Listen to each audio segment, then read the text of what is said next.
Masai. Nataka kukuja na Surprise. Ushaonekana. People already know you are here. Kuja, lakini wasalimie. Najua umekomiss. Leo fanya hata intro. Watu birthday. How are you? Kwa hii. Mzuri. Kwa hii. Mzuri zaidi kwa hii kina. Eko doi, eko mzuri. Sasa wewe shika tano. Eko mzuri Jeffers. What's up, ladies and gentlemen, Masai wa Yesu is back. Yes, he's back. Ukijua hata amekutafuta. Nilikuwa hata kufanya kusufea. Wala shule. Kusufea. Graduation. Kusufea ile ya shule ila sisi naekela kwa ambao unafanana hivi. Sisi naandika. Exam. Ulikuwa fanya exam? Exam ya? Kusufea ile ya darasa ya 8 ikimaliza. KCPE. Hiyo.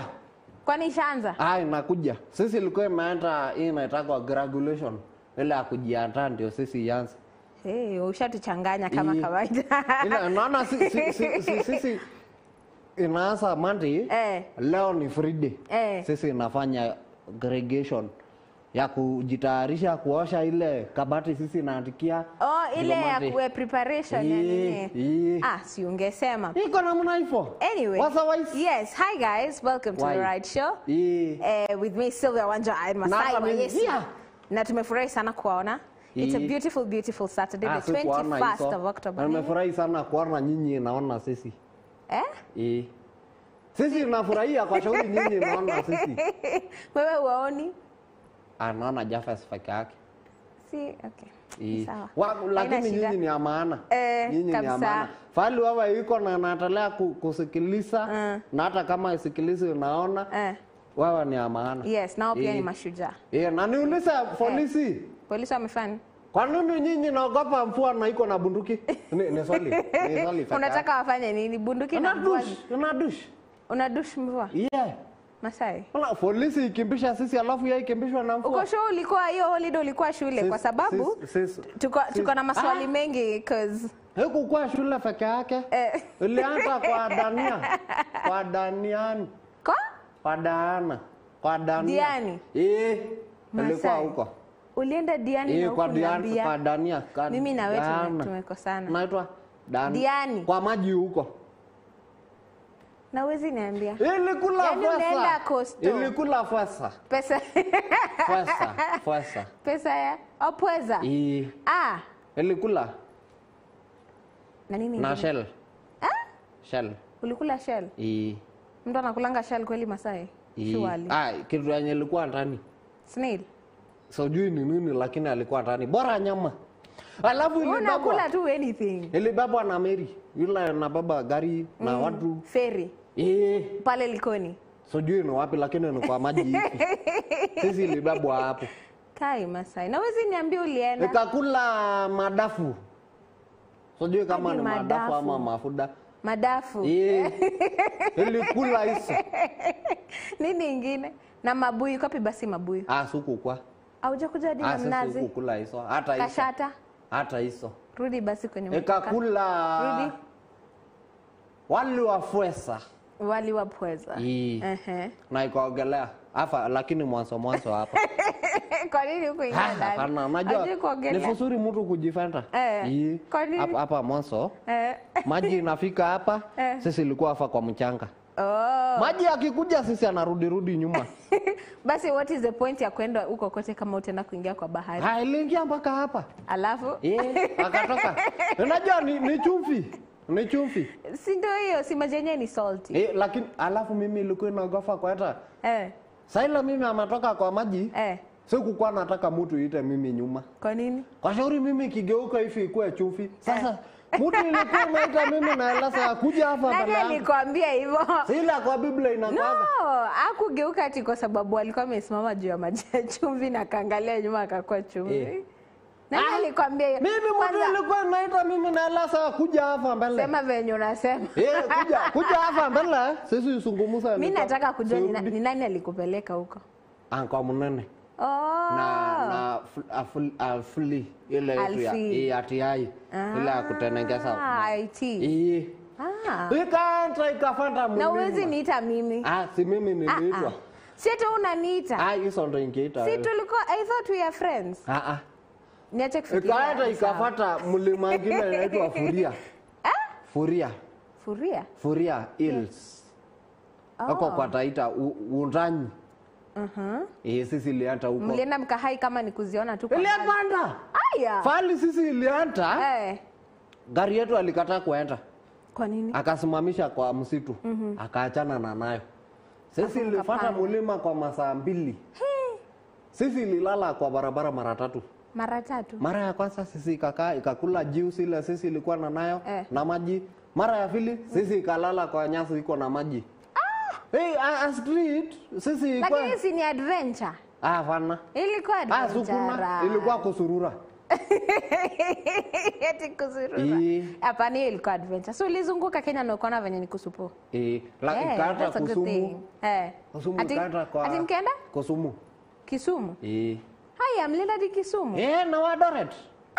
Na kwa Mega.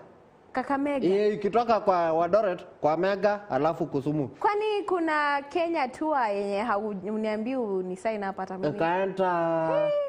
Ikaenda kwa Foi. Kwa Foi sisi likakaa kidogo. Kwa Masai. Hizo wiki 2 tu umeenda kokote. Amba mfasol design. Yaani mimi niko na mfuto. Na bujubuju kwa furaha zaidi. Umefurahi? Hata mimi nimefurahi. Hata mimi. Welcome back. Hata wewe. Hapana, mimi nilikuwa. Wewe ndo tunaambia welcome back. To you too. Anyway guys, kama kawaida hapa ndani ya The Right Show, we'll give you the daily updates. Not daily, sorry. Weekly updates. Alafu after that, I don't know. Forgive me. Nimekuwa Rausha mara kadhaa. So Rausha Right Show. Rausha Right Show. Anyway, to go through the weekly updates, alafu we'll have a topic of discussion today. Alafu pia tutakuwa na amazing tutakuwa na Meet the HR. Alafu pia tutakuwa na Hustle Safi. Najua hizo ukuacha, si ndio? Uliacha hizo? Hustle Safi na Meet the HR. So ujui? Haujui hizo ni nini? Sasa leo tuko na Meet the HR na tuko na Hustle Safi. Kwa nini kuji sina last? Atakuja masaa ikifika. Mwelekezi atatupea. Wakati ikifika. Sawa sawa? But for now tutaingia ndani ya the weekly updates. Sawa sawa? Haya, tuingie kwa weekly updates number 1. Kuna something weird yenye happen kwa airport. That is 2 days ago. A passenger akitravel from Congo alipatikana na vitu ndani ya bag yake. Sawa sawa? Alipatikana na internal organs za mbuzi ndani ya bag yake. Matumbo nini? Ndani ya bag kwa airport akiingia nazo Kenya. Na sina mzuri. Sasa na si anakula. Si matumbo sisi anakula ama? Masai. Unaweza toka kutoka Kenya uende hadi Australia na matumbo kwa bag. Anaenda na naso na kichwa. Kwanza hata kichwa. Ya mbuzi. Kwa nini? Si kwa shauri sisi anataka, unajua iko vitu zingine sisi anafalaka lakini matumbo kukuja Kenya. Si ndio hiyo? Hata sisi sisi iko na matumbo yetu. Kwa nini unabeba matumbo? Najua pengine mtu inasema chakula ya mama ni mzuri. Ya kula ya huko kwa kwao. Ama alikuwa ameletea mtu wao huko, si ndio?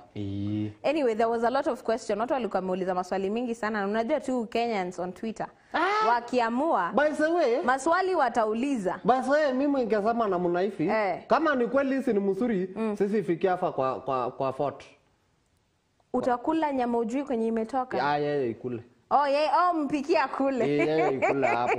Alafu ikikula sisi jioni mzuri yalesa endelee na safari. Endelee nayo.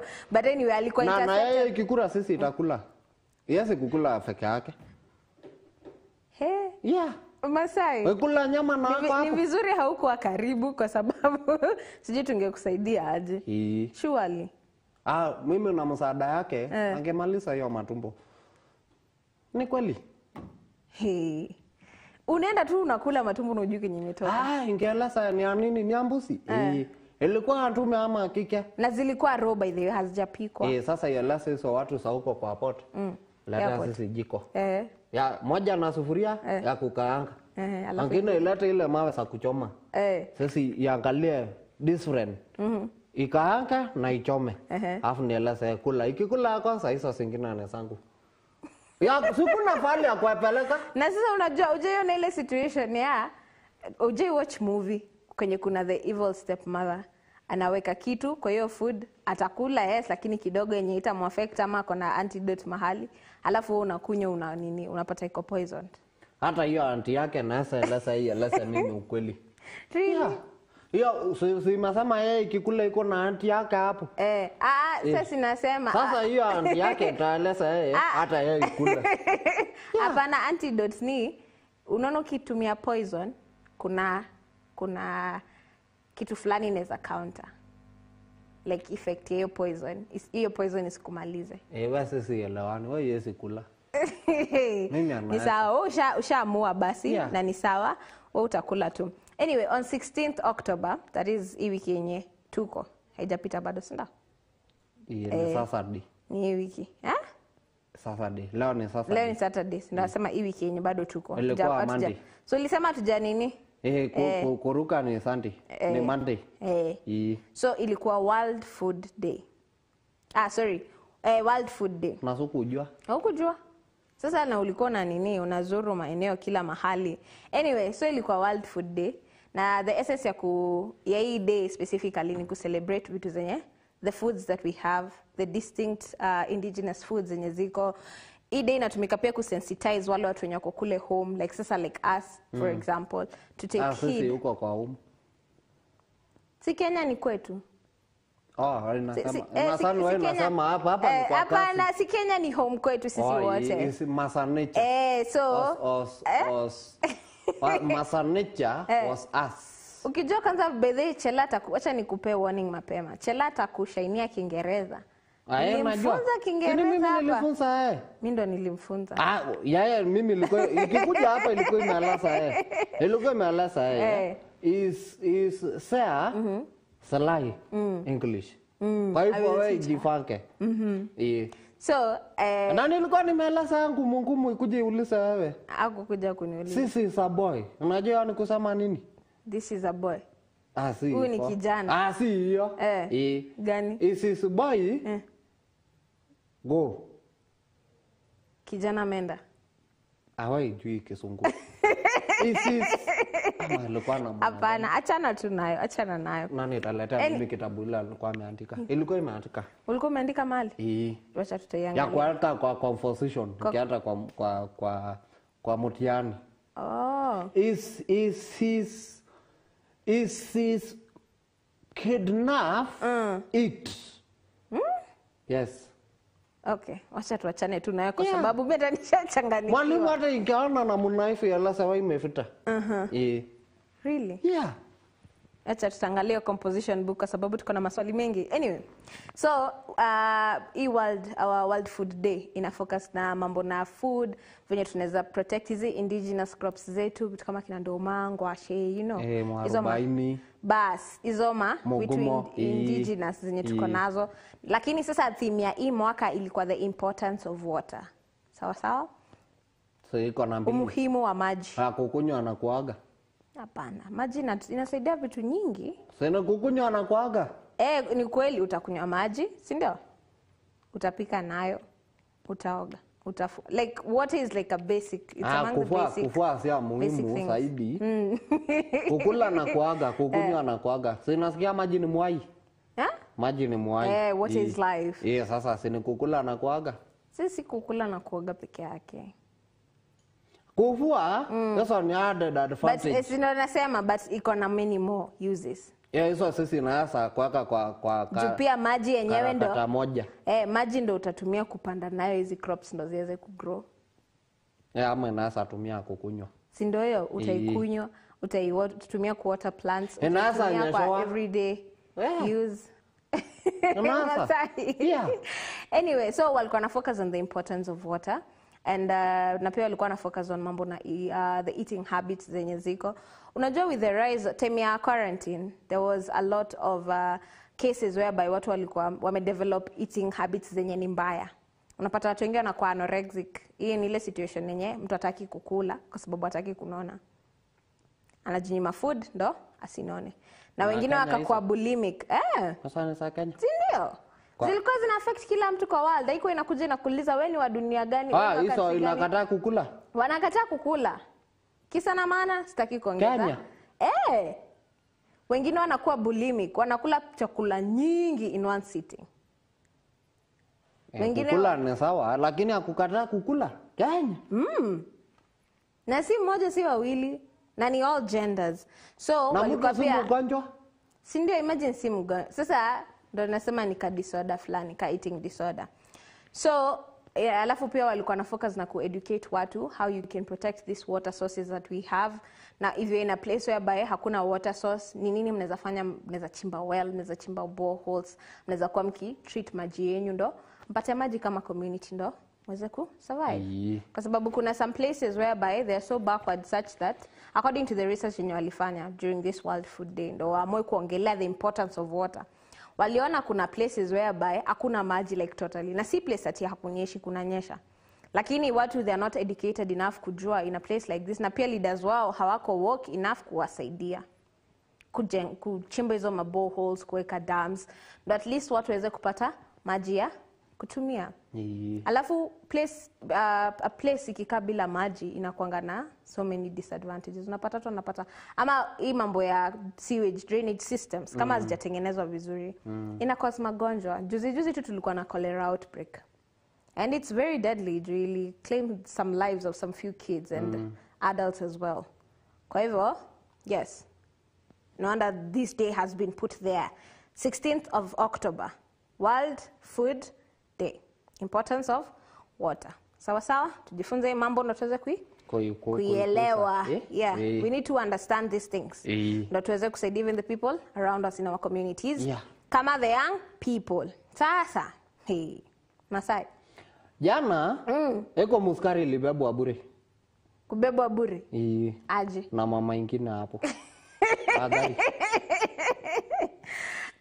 Ile story ya Kanjo. Yo mtu ingefika nduru. Kwa nini? Unabebwa na mnagana na wewe baki.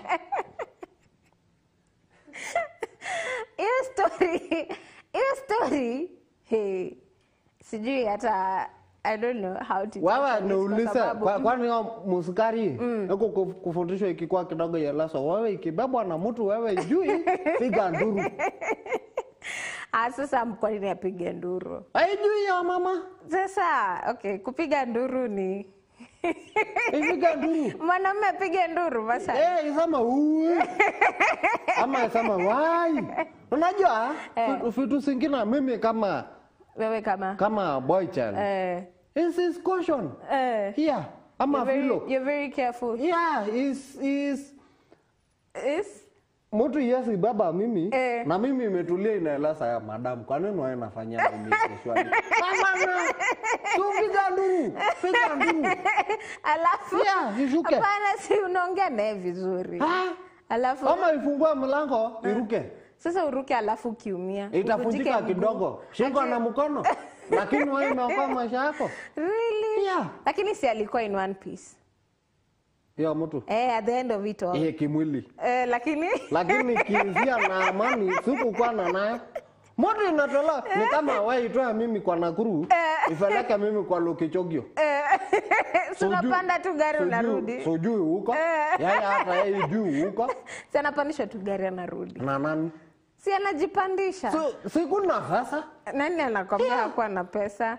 Mbona unamtetea ni kama unamjua? Hapana, ilisema boy child lazima itatewe. So umekuwa tena mtetezi wa boy child. Is better.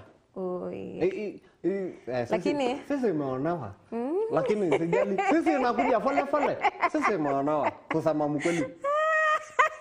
Sasa wewe ingefika nduru. Alafu ikifika nduru unajua watu itasimama ishindwe kwa nini inafika nduru. Inaendelea. Lakini sasa gari iko in motion. Watu hawata take it seriously. Kwa ati ni mwanamume anapiga nduru na kwa gari na the lady. Na kwanza ni jioni. Hata ndio nakwambia hata watu hawata take serious. Ni kweli, lakini naona muskari falia ilifita si ilikuwa na muskari. Muskari ikisikia itafuata. Yuuliza kwa nini baba anapiga nduru. Nini naendesha gari ikikuwa mlevi? Hapana. Shida yako ni gani? Hapana. Mama imetoa mimi kwa parking. Ilikuwa imeweka gari yake hapo. Mimi akabebwa. Na wewe? Yeye imeingia kwa gari yangu mimi akabeba yeye. Sikilizane. Lakini ndo nasema hiyo situation, hey, unless tuko na full information, it is a very tricky situation to assess. Alafu iko jamaa nyingine kwa Nairobi bado. Sema Nairobi yako na mambo. Iko na mambo mingi.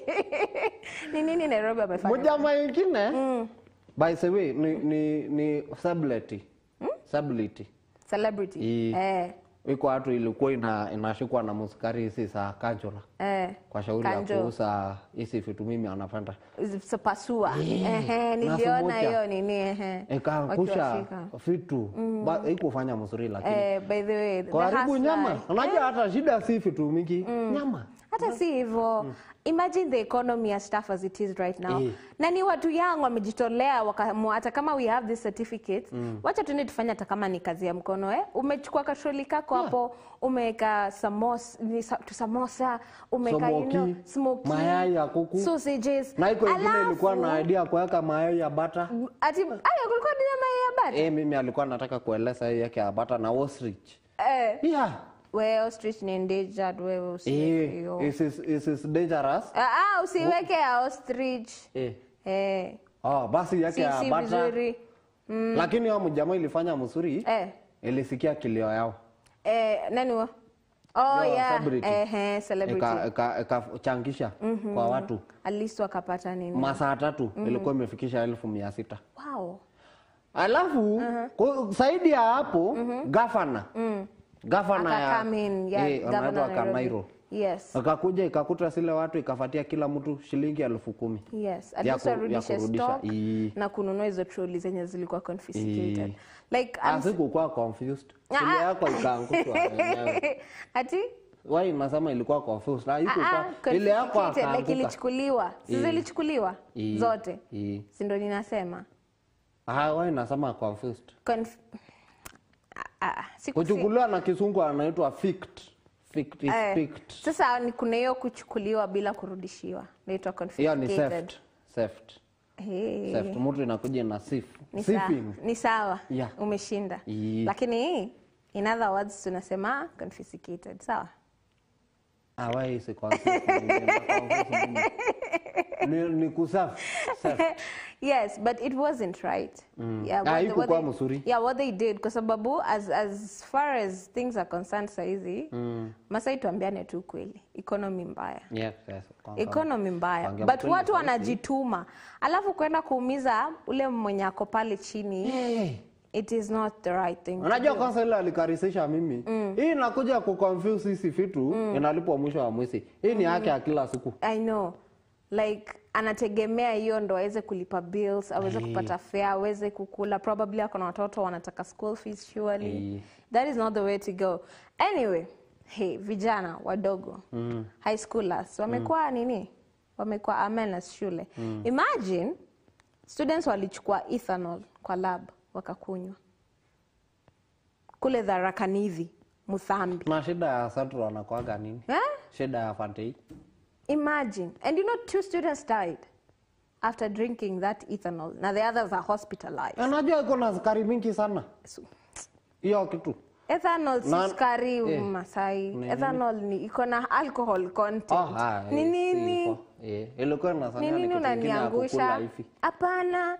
Ethanol ni inakuanga na high concentration. So kwa chemistry Auko unafanya mahesabu za chemistry nayo na hizo chemical reactions? Sikuwa naona hizo. Auko unaona? So ethanol inakuanga ile bakery ile bakery.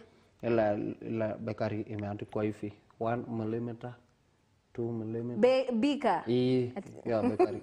Ni bika unaita bakery. Anyway, young people, kwanza high schoolers, your experimentation. Drinking ethanol, let me see. Na hiyo peer pressure, mob psychology. Let's do this and see what will happen. Please, let us not do that. Sawa? Young people, let us be woke. Peer pressure is real, but again, know how to stand your ground. Because sababu unaona 2 students lost their lives, Masai. Now the thing is, peer pressure haiapply kwa high schoolers peke yake. Young people have a lot of influence over other young people. Wewe kikuwa na fresha kwa maisha, wachana na hiyo fresha. Wachana na nayo.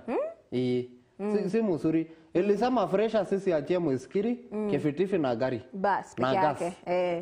Lakini pia pressure to avoid. Maybe that's the worst kind of pressure. Kwa sababu hawa ni your peers. Anaanza kurufuka. Kurufuka kwa flows. Kwa flow. Ate. So imesema ni very dangerous. Inaanza kwa flow. Afasali pressure ya gas ama gari. Hii ni ile pia pressure ya watu atijua watu wako age yako na wanafanya kitu hata wewe ufanye. Ndio uweze copycat. Copycat. Ndio uweze kutoshia ama kufit in kwa hiyo squad. Hiyo si mzuri. Hiyo ndo nilikuwa ninasema.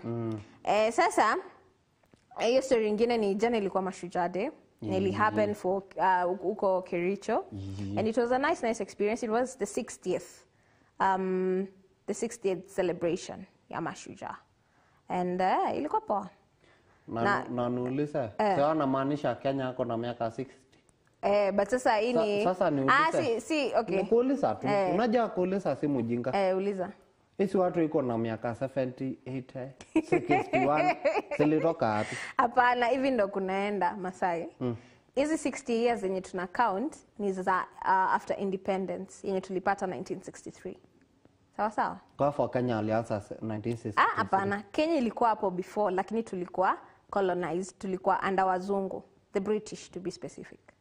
Sawa. Sote milifika 1963 ndo tuliweza kupata uhuru wetu. Na sasa from there that's when we started counting. Na uhuru ikakuwa president. Hapana. Uhuru ni wacha uhuru president, hii uhuru nyingine. Mshuru. Nani atakusaidia? Na najua ilikuwa president. Nani alikuwa president? Uhuru. Alafu. Sasa saisi. Sasa sisi ana celebrate. Unajua kifutu singine. Anyway, wacha tuachane nayo. Alafu another thing, kuna this an article imetolewa kuhusu kitu inaitwa usiku sako, right? Masaa ya giza ikiingia tunajua authorities hawayuko around wengi. Police wana retire, wanatoka kazi, like they retire for the day. Na wale watu kanjo pia wana retire. So there are some illegal public servants who come in, not public servants, public providers wanaingia. Watu wa nduthi, watu wa matatu, wenye hawana hizo licenses, gari zao haziko poa, manduthi pia, wengine hata hawana hizo driving license wanaingia.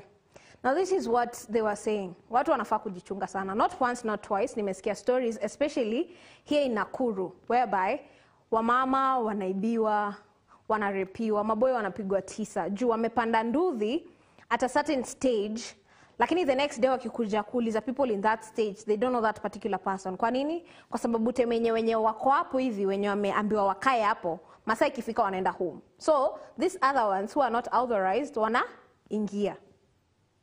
Sawa? Kwa hivyo those of us wenye wanajipata tuseme unachelewa kazini, hauwezi fika home on time, be very careful.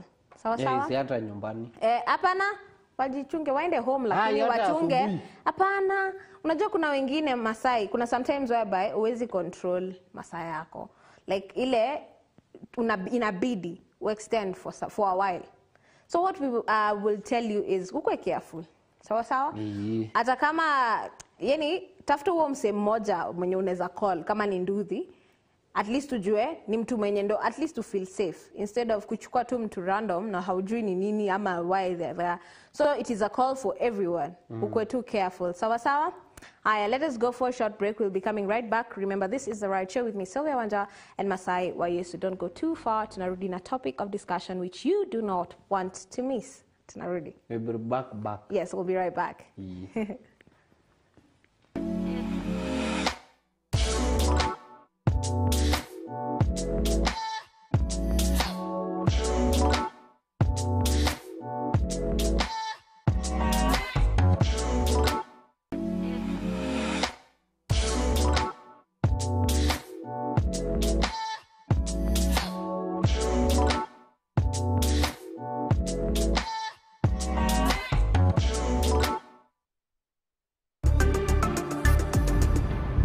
MBCI Television, transforming lives. In an event that we are to start a church, right. We should have a structure before we have the capacity. But unfortunately, we start with the capacity, building people and bringing people together, and then later on, we bring the structure. Pastor Joram, I think, and I know we've really looked at the part of the elder.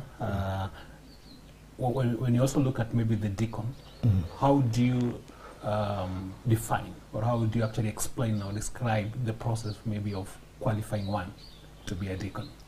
Before appointing any elder or any deacon in the service or in the ministry, what we need is teachings, mafundisho ya kwamba unafundisha kanisa kwa jumla.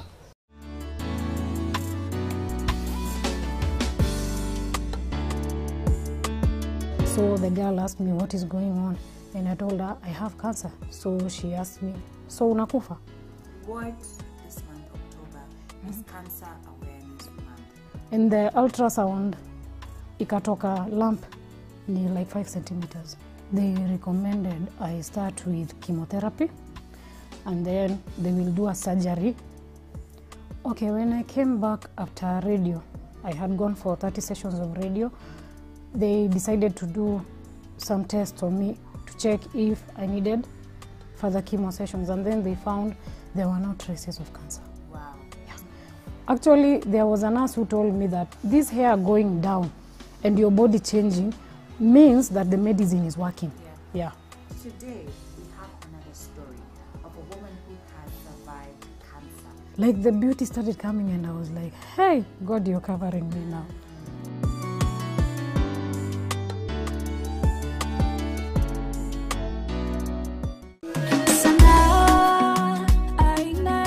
Shida tu ya mama na kuonga pesa. Imagine hata kuzene kama atakuwa na shida. Wewe usikuwe na wasiwasi. Angefikiria hiyo kabla aende ashike mimba. Like okay, tunaweza msaidia. Maji yakimwagika mama haizizoleka. Congratulations.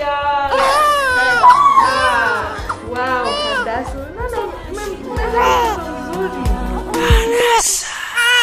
Waridi jangwani. Liza School Naivasha is a world-class educational institution that provides students with knowledge and skills they need to succeed in the 21st century. Liza, a mixed day and boarding institution, has been a beacon of academic excellence for over 2 decades. Our CBC-compliant campus offers education from kindergarten level to grade 8 and fosters academic excellence through our dedicated faculty. We nurture holistic individuals through our wide range of clubs and sports activities where learners develop social skills. Our modern fleet of buses, chauffeured by well-trained drivers, ensure timely transportation of our learners to and from school for both day and boarding school. Partner with us for a guaranteed wholesome school experience for your child. Visit our website today to learn more about Liza School Naivasha. Interview date Saturday, 11th November 2023 at 8 a.m. to 2 p.m. MBCI Television, transforming lives.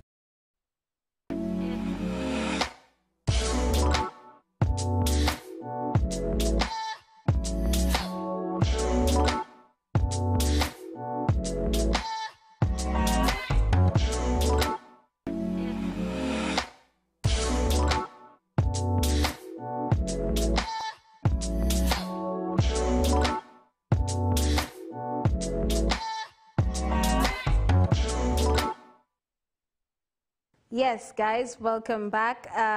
Remember, this is the right show with the right audience, with the right topics, just for you. And for me. Me, and for you. Why you? Why you? Why you? Why you? Oh, how are you? So, how are you? Why you? How? Why? Wachana nayo. Why you? Anyway, so guys, wacha tuingie kwa topic ya discussion leo. Leo tunaongelea unwritten social rules. Sawa sawa? Unwritten social rules. Na sila social studies. Hapana, si social studies. So unaona jina social inamaanisha setup yenye iko na watu. Like we are all social beings. Oh, and environment. Society. So if unanichanganya. Nasema hivi. Nasema ni environment. Wacha ni explain hivi. Sawa sawa? Nikisema Masai we are all social beings ni vile hauwezi exist kama the person next to you is not there. Sawa sawa? Sasa ni woman. Si ndio hiyo, humans can't exist alone. Sawa sawa? You need to coexist with other humans. Sawa sawa? Na sasa lazima ujipate in a social setup. Kama unaenda kazini, you're in a social setup kwa sababu kuna watu. Sawa sawa? Una interact na watu. A social setup ni setup yenye iko na more than one person. Sawa sawa? Kwa hivyo, as long as you're interacting, there's an interaction happening amongst people, that is a social setup. So, tukiongelea unwritten social rules, kuna hizo mambo tunafaa kufanya. Sawa sawa? Tukiwa kwa hizi social setups. Haziko written on stone ama written on paper to make them official, lakini ni rules tunafaa kufuata. Ukasema there are rules that apply to our 5 common senses. Sawa sawa? Anaje na songumusa. Shida iko wapi? Kizungu. Kizungu imefanya nini? Unajua kizungu yako na yangu usifanani. Kwa nini? Si zinafanana. Kwa nini nasema kitu fulani? Unajua sasa mimi anasikia social. Social. Sasa nimekwambia social ni mahali kuna watu. Sawa? Social environment. Watu mingi. Si lazima wakwe wengi. Ndio maana nasema if there is more than one person. Sawa sawa? That is a social environment. Sawa? Kama tuseme kama hapa kazini. Si kuna watu wengi. Kwa kanisa Kanisa pia si kuna watu. Ukienda kupanda matatu si kuna watu. Ukienda kwa mpira. Ukitembea pevi ukitoka town ukikuja kuna watu. Ikipigwa. Yaani lazima tu uongelee. Unajua ni yetu. Yaani wewe na nani? Masai sote. Unaona nyekundu. Sisi kuna shuka za blue. Lakini sasa Masai ni za watu hizi wengine. Masai ni red. Na kwa sasa sisi inatwangwa. Tumeelewa sasa. Rules, unajua rules ni kama nini Masai? Sheria. Sheria na masharti, si ndio? Utumika. Sasa ati ulikuwa nasikia zamani kwa TV ama kwa radio akisema sheria na masharti utumika. Ama kufuatwa. Sheria na masharti kufuatwa. Na anamaliza. Haikuwa inasikia? Ikimaliza kusema fara ready. Sheria na masharti utumika. Mbona sioni hiyo story? Aion? Wana sukuru gani? Juzi tu. Anyway, sasa nini? Masai, nitatoka utafanya show peke yako. Hapana. Unajua vile inasema mzuri kama inajihurumia. Nini? Juzi tu. Sasa ona juna, sasa unanichekelea. Ni vibako ni kwa juzi. Sijasema? Shida iko wapi? Sikuna, unajua nyinyi ndio inaeleza mtu last one. Really? Mimi nishakwambia hivyo. Sasa hizo wewe umeeleza mimi itaenda. Ninakia mimi. Ati mimi itaenda ifanye peke yako. Nitaenda. Nitaenda ufanye peke yako. Hata mimi anafuata wewe. Last warning. Ni ajusi lini? Hapana. Tuendelee tu na show. Nini unataka nichome leo? No, Masai. Sitawahi kupea story maisha. Hebu tuendelee na social rules. Kwanza nafaa kutafutia moja kwa sababu haya kuna tuko serious. Sawa? Sisi iko. Unwritten social Masai. Unwritten social rules. Sawa sawa? Tuanze. Na kama utapata yote tukiendelea tu, ukisikia kuna yote uko nayo utasema. Nini? Asisungumusi. Ni sawa. Na manyamasa. Good. Number 1. When using public transportation, allow people to alight before getting in. Ukitumia matatu, Masai. Sawa sawa? Watu itakuwa aje light? Unajua vitu zingine kizungu Unaona ukiwa kuwa light ni kushuka. Alight. Light ni mwangaza. Si light, a light. Na ikitoa ni mwangaza. Yeah. Lakini sasa ikiwa na a ni kushuka gari. Ingesema calm down. Sawa. Yeah. When yani unaamua kubadilisha kizungu mzima. Yes, ijanganya na tusikuulize. When it's calm down, it's called a lighting a vehicle. Sawa. Ushike na uitumie kwa compositions. Unafanya exam next week. Thank you. Haya, so temenye unataka kupanda matatu. Ungoje kwanza watu washuke ndo uingie, si kusukumana na watu katikati ukingangana kuingia na watu bado hawajashuka. Sawa. Ndio maana tunasema exactly. Unwritten social rules. Zinafaa kuwa applicable to our 5 senses. Lakini kuna watu watakagi kunini? Appeal to them. Hata ikikuwa kwa gari na sasa hiyo wewe nashuka hivi alafu ingine inakuja mpaka nasema wewe naangalia. Uko sawa? Kwanza mimi kwa najua gari hizi mama inainama hivi. Na singoje kwanza mimi toke alafu yeye inaweka hivi kichwa sotoki. Nini? Anakaa hivi kama kwa doro mbili nataka kusukuma. Mpaka inalasa hiyo mtu akuitisha pesa. Boss, si alasa hii ishuke. Ashuke kwanza. Si ndio hivyo ndio inafaa kwa. Ukitumia public transportation, wenye wanatumia public transportation, badala ya kungangana na wenye wanashuka, ungoje kwanza washuke ndio hata wakuachie space wewe. Na hata saa kut. Ina apply kila mahali. Maana tunasema ni public transportation. Hata kwa kifitifi inangojea dereva inashuka alafu hapana si hivyo. Kama dereva amebeba mtu kwa pikipiki, ungoje washuke ndio uweze kupanda. Dereva ishuka alafu hapana mwenye amebebwa abiria. Ile ndio anashuka si dereva. Abiria ungoje kama amebebwa anafunda, unajua atafunda ni public. Funda ni public. Inabeba nani? Si inabeba mizigo. Na melesa. Kutoka wapi? Kwa Narok huko ndani ikikuja kwa town. Ndio ibebwa na gari. Masai utatuonyesha mambo. Hata ngamia. Ngamia nimeona. Hii yenye tunabebanga kwa show. Hata hii ya showground. Hii ni ya mchezo. Yuko singine na koga imefungwa ngamia 700 amefunga hivi laini. Ijai kwana. Danganya. Ikienda huko fali watu inachimba mchanga. Uko sure? Anafungwa kwa mkia. Sijaona? Wewe hujatembea Kenya. Hata mkumbuka pila wewe unasema. Ni sawa. Nini? Nimesema kitu. Anyway, sawa. Number 2. Adu na joke kusema excuse me. Masai, who are you working with nowadays? I'm chill. You are? Chill.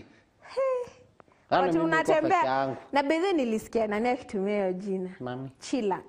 Kumbe. Nani hiyo? Mnatembea na kina nani siku hizi wewe na Chela? Wewe na Chela mnatembea na nani? Chela last week alikuwa tuambia chillax. Kwanza leo natuambia nimechill. Chafes ilitoka kwa kikosi yetu ndio sirudi kufiga nduru. Sijui pale imeenda. Sasa nani apiga nduru? Hata sijui sisi tutaanza kukurukuruti ingine. Pole. Ama ifafute fafs. Afana. Unataka tuzimiwe nini? Najua nduru ya fafs yesi itana sana. Hausemi vizuri. Anyway, itafafuta ingine. Twende social rule number 2. Sawa? Avoid cancelling plans last minute. If you can't manage, say so from the word go, and you're not sure from the beginning. Sawa? Kama umemake plans na mtu Masai. From the word go, kutoka mwanzo, sema hautaweza. Lakini usingoje temenye ati ndo mnapatana unamwambia sitaweza kukuja. Na iko jamaa anapenda kufanya hivyo. Ndio hiyo, kwa sababu hebu imagine labda mtu alikuwa na plans zingine lakini amecancel hizo plans for that particular meeting. Alafu inafanyanga especially if it's setup yenye ni very official. Alafu fanya kitu kama hiyo surely. Watu hawezi kutake seriously next time. And probably labda ilikuwa you close a business deal. Yenye iko na pesa ndani. Kama jamaa mwingine hapo kwetu anaitwa Richi. Richi sasa ile tu nyinyi imemaliziana hivi sasa na hata itafigwa simu wewe na muka isema mimi na muka alafu ikuje alafu ikuje yesa kueleza sisi sasa ile tu imefika na kujaga na mna hivi anaje mzito uko mzuri anasamilia sisi nyinyi isikima sasa mimi yesi kwenda isiki hivyo na hiyo wakati ndo amefika mnafuata hiyo masaa sasa nimesubiri kwa anaitwa Giste. Sisi nimesubiri kwa Giste. Giste ni wapi? Fali magari anafandua. Stage Nilisikia anaitwa namna hiyo. Stage, sema stage. Want to reeleza mimi. Achana na sheng. Want to retatuanga mimi. Acha tu iseme. Sisi imekaa hivi kwa stage. Alafu imesubiri gari imesubiri hafana Richi kuja kuja ndo muende. Alafu anaanza kukwambia story ni yako sasa anaanza nini sini mimi analala sawa ni story basi nimenyama sasa imesubiri Richi na anafika simu hata iko hapo inaamua kode ina kam tuna alafu ikifika tunasamilia sisi alafu nyinyi isikie mimi siwezi kuomeka. Kwa nini? Kwa shauri gani? Eske kuku samsa kuku kuku za sabasanga silishikwa na homa. Really? Sasa kwa nini sasa amekuja kuambia hata aweza kukuta. Niuliza wewe homa na sisi kwenda inapatana anafanakana na namna gani? Aiski sisi na chinja zote. Sasa si hata mimi anaacha kwenda. Hata wewe ni cancel last minute. Yes, inalasa fanyeni namna hivi. Nyinyi endeni acheni nikasaidia wewe kuchinja. Kumbuka, hebu imagine. Mimi ndio yako na njara. No. No Masai, hebu imagine mtu amesacrifice time yake. Unajua time is money. In this generation time. Unauliza kwani saila sisi inasungumusa kwa simu singesema yesi. Lakini ni vizuri imekuja kwamba msaada twende. Sasa inalasa hizo ingine. Jonte, wewe inaweza kwenda. Alafu nyinyi itaeleza sisi itanego. Inafanyaga if itanego itaeleza sisi vile kutaenda. Lakini that is not right. Sawa? Time ya mtu ni very precious. Sawa? Don't joke around with someone's time. Probably hiyo wakati yenye ame set apart for that meeting angekuwa ameitumia kutengeneza tu pesa kidogo ama amejiendeleza mahali. Kwa hivyo kama hauko sure about a meeting from the word go, let them know. Sawa? Usingoje ati wakati ni ati ndo mnafaa kupatana unasema I don't think I'll be available. Mimi sikukuwa najua ati unajua damu inaboiliki once. Sikukuwa najua Richi nasa kuja elasa iko nyama. Sasa mimi nimejua sasa. Kitabu ingeleza. Haifai kwa hivyo. Don't joke with someone's time. Sawa? Let's try and respect the other person as well. Jua hata wewe huwezi taka kujipata kwa situation whereby you're planning for a meeting, probably umeachana na vitu zingine ndio uweze ku show up for this meeting. Alafu akwambie last minute. Sema tu ushafika hadi venue ni kungoja unangoja unasikia. Hello, naona ni kama kimeumana sitaweza kukuja. Hapo unasikia masikio imekuwa moto. Na unajua naanza kutonga mtu. Si ndio ninasema unafanya mtu apande hasira for nothing. So guys, let us try do that. Alafu kuna ingine don't make plans in front of people that you are not inviting. Usimake plans mbele ya watu na hawa invite kwa hizo plans zenye una make. Sawa? Kila mtu ni human being na kila mtu anakuangana na their own way of reacting to things. Sawa? So kama mtu hayuko part of the plan, usimake plans mbele yake akisikiaga chenye mnasema. Sawa? Wewe na mwenye mna make plans na yeye endeni kando you make na kama ni adui yako. Sasa si that makes it even worse kwenda kusema kumwambia vibaya. Sasa na kama ni nini mbaya? Nikusema. Nasema ombea na upende adui yako. Naombea naifuata lakini isikuje kwa watu birthday. Si ni sawa lakini sasa usi make plans mbele yake. Ni vizuri ndio mtu isikia vibaya. That's the whole point. What is the point of making someone else feel bad? So wachane tu nayo. No, plans ziko. Make your plans. But sasa don't make those plans in front of someone that you're not going to invite. Sawa? Usi-affect esteem ya mtu bana. Sijakubali lakini ni sawa. Wewe Masai inaonekana wewe ni culprit. Mimi si culprit. Wewe ni culprit mbaya sana kwa sababu kama wewe ni ule wa ku make plans mbele ya watu na unajua hautawainvite. Mimi si culprit. Wewe ni Masai ya Yesu. Na wewe ndo culprit wetu leo. Anyway. Nini? Unaanza. Nimeanza nini? Unataka kuniambia last warning? Siwezi. Maana mpaka natuma mimi na blush. Siwezi. Haya, number 4. Na basi wewe kwa nini unalasaga mtu hivyo? Last warning. Last warning? Mimi nishakwambia last warning. Sema lasa mimi saisi. Sasa si nijui ulikuwa umesema ati ninasemanga last warning. Sasa si nimesema ndio siku unaniekelea. Masai. Ndani kwa lasa. Tuende ni nini? Unajua ikiamua kufanish. Kufanish. Una vanish ukienda wapi? Kufanish kufiga kutwanga. Oh, kupunish. Reserve to your adults. Yes.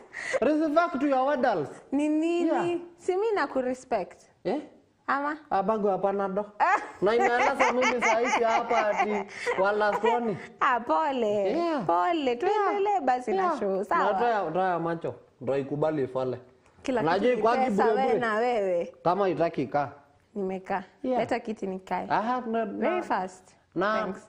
Ni sawa. Aya, anyway. Number nimesahau number. Number 3. Number 4. Ya kwanza inasema. Ya kwanza ni gari. Ya pili cancel last minute. Mimi ikasema ya tatu ni yako ya adui zako. Sasa wewe iseme ya 4. Sisi ndio ninasema number 4. So ndio ulikuwa unaniambia 3. Yes, imepoint mimi ikasema ilikuwa 3. Anyway, number 4.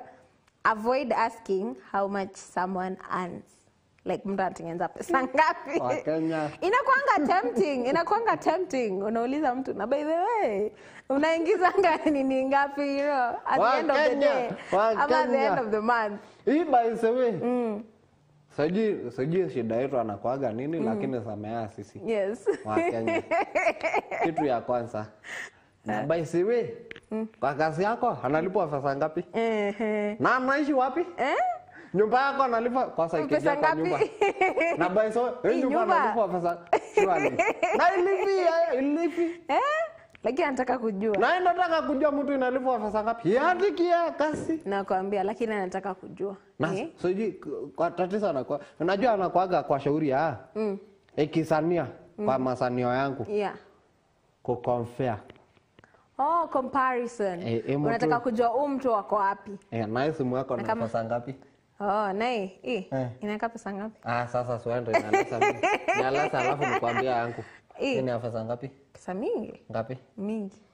Sasa sema for example. For example. Acha tuseme ni 2000. 2000. Unajua yangu ni ngapi? Ngapi? 17,000. 17. Yeah. Zote. Nani mzuri? Ikifika hivi fika. Unakosa mtu unaonyeshaga. Hebu fanya hivi. Fungua suffocation. Nimeona? Iko na hizi nini zote? Naona alipwa pesa. Na kwanga another story. Anasema 3,000. 3,000 wewe analipwa NHIF. Na SSF. Sasa si ukilipa hiyo umemaliza una kaki. Sasa ikifanya hizo 3,000. Na bado unalipa nyumba? Na unapata hadi fare unakula nini? Ama nyinyi unakaaga kwa kasi? Hata unakula chafua. Wewe ndio unaweka. Chafua ni chakula mzuri sana hata mimi nilikula juice chafua. Ya chapati. Uko umeikula? Inakula. Wewe ni cool kid. Lakini ilienda kwa hoteli. Ikalasa chafua mimi 3. Sila chapati. Chafua 3. Izikaleta zote. Ikachafua 3. Kasi gani mzuri. Sile mimi anataka kumaliza akalasa. Siko singine. Chafua singine 3. Ilikula 6. Chafua ni tamu kuliko hizi nyingine. 6. Na nikalasa afanye hivi. Sasa kwa na chafua ya kubeba. Uliweza kutembea? Chafua haina ya kubeba. Uliweza kutembea ukitoka hapo? Si alikuwa anagoja na mtu akifitifi hapo nje. Chafua singine haina. Hapo nilikuwa najua you couldn't walk. Kwa sababu nikabaya mtu akifitifi ile lollipop. Lollipop. Wewe kule chafua alafu baye mtu anaenda. Unajua sifasa ni yangu. Si kila mtu inafanya kazi anataka nafasi yake. Anyway, ni sawa. Ikati mimi kubebwa na kifitifi. Ni sawa. At least ulimbaia kitu. That was good. That was good. You tried very much. Na alikuwa unajua ilikuja kwa watu birthday yangu. Ulikuwa na happy birthday. Ulikuwa watu birthday. Ulikuwa na happy birthday na ukuniita. Hata mimi sikuitwa. Ilikuwa yangu. Ilikuwa hata sikukumbuka pole. Au kuita mimi kuita Jafet. Suku kwa nayo. Twende tumwache afanye show. No. Hajafika. So umesema ulikuwa na happy birthday. Hajafika. Umetumia past tense. Uli. Mwaka ilifita. Yeah. Si ajusi. Ni sawa. Si ajana. Haina shida. Haina shida. Ni sawa. Hata yangu inakuja. Watu birthday. Very soon. Very soon. Si kaita sisi. Asa. No. Anyway. Mshahara. So, exactly. Mshahara ni a very sensitive topic. Sawa? So, unless you're really, really close with a person, kama labda kama wewe ni mzazi, ama kitu kama hiyo, lakini it is a very sensitive topic. Kwa hivyo tukuwe careful how we ask people. Usiulize mtu nini unacheka. Unajua imesema topic sensitive. Ni kweli ni sensitive. Wewe imesema sensitive ingine msasi. Unajua mzazi tu lazima tuuliza. Kwa hivyo lazima tuumwambie. Lakini acha isungumzia wasasi singine tafadhali. Acha mtoto ijijenge. Sasa ila unajua mwisho wa mwezi amefika. Ndio wewe anakonjeka. Wewe ana kitu ya kukula. Acha vijana ijijenge. Yeye unajua ile kitu na sambasia kwa msasi. Yeah. Exactly. Na pia the young people tusisahau our parents. Usisahau msasi. Sawa. Tasafali. Usisahau mzazi. Amekuwa na wewe, amekulea. Don't do it as an obligation. Do it because you have the heart to give back to the people who raised you and brought you up to be the person you are today. Kwa hivyo tusiwaachilie. Nice watu ya kuepa kwao. Atuna hepa kwenu shua. Sasa ile ilikuwa kidogo kechekechea shule iko kwao. Sasa ile imefuata kasi miaka 7. Wewe iliata kwenye mwisho lini Jafet? Temenye unapata ka chance hata wewe iliata kwenye mwisho lini? Angalia miaka 7 ija kwa. Wewe ulienda kwenu mwisho lini? Hata saizi ametoka kwetu. Ulisa fuga simu. Ni sawa nimekwambia. Na alafu kwa chapati. Chapati na mchele. Na nyama. Matumbo. Unaona sio? Ya mbuzi kwanza. Ya Kongo. Basi hizo ndo alitoka Kongo. Inaweza kwa. Lakini mimi ndo alinunua. Kwa town. Kwa hivyo haijatoka huko. Lakini unajua inaweza kweli kwa inaletwa kwa hiyo busheri. That story was very bizarre. Haikuwa mingi ati mingi sana. Lakini kadogo tu. Ile akuonjesha. Ani mbuzi kama moja hivi.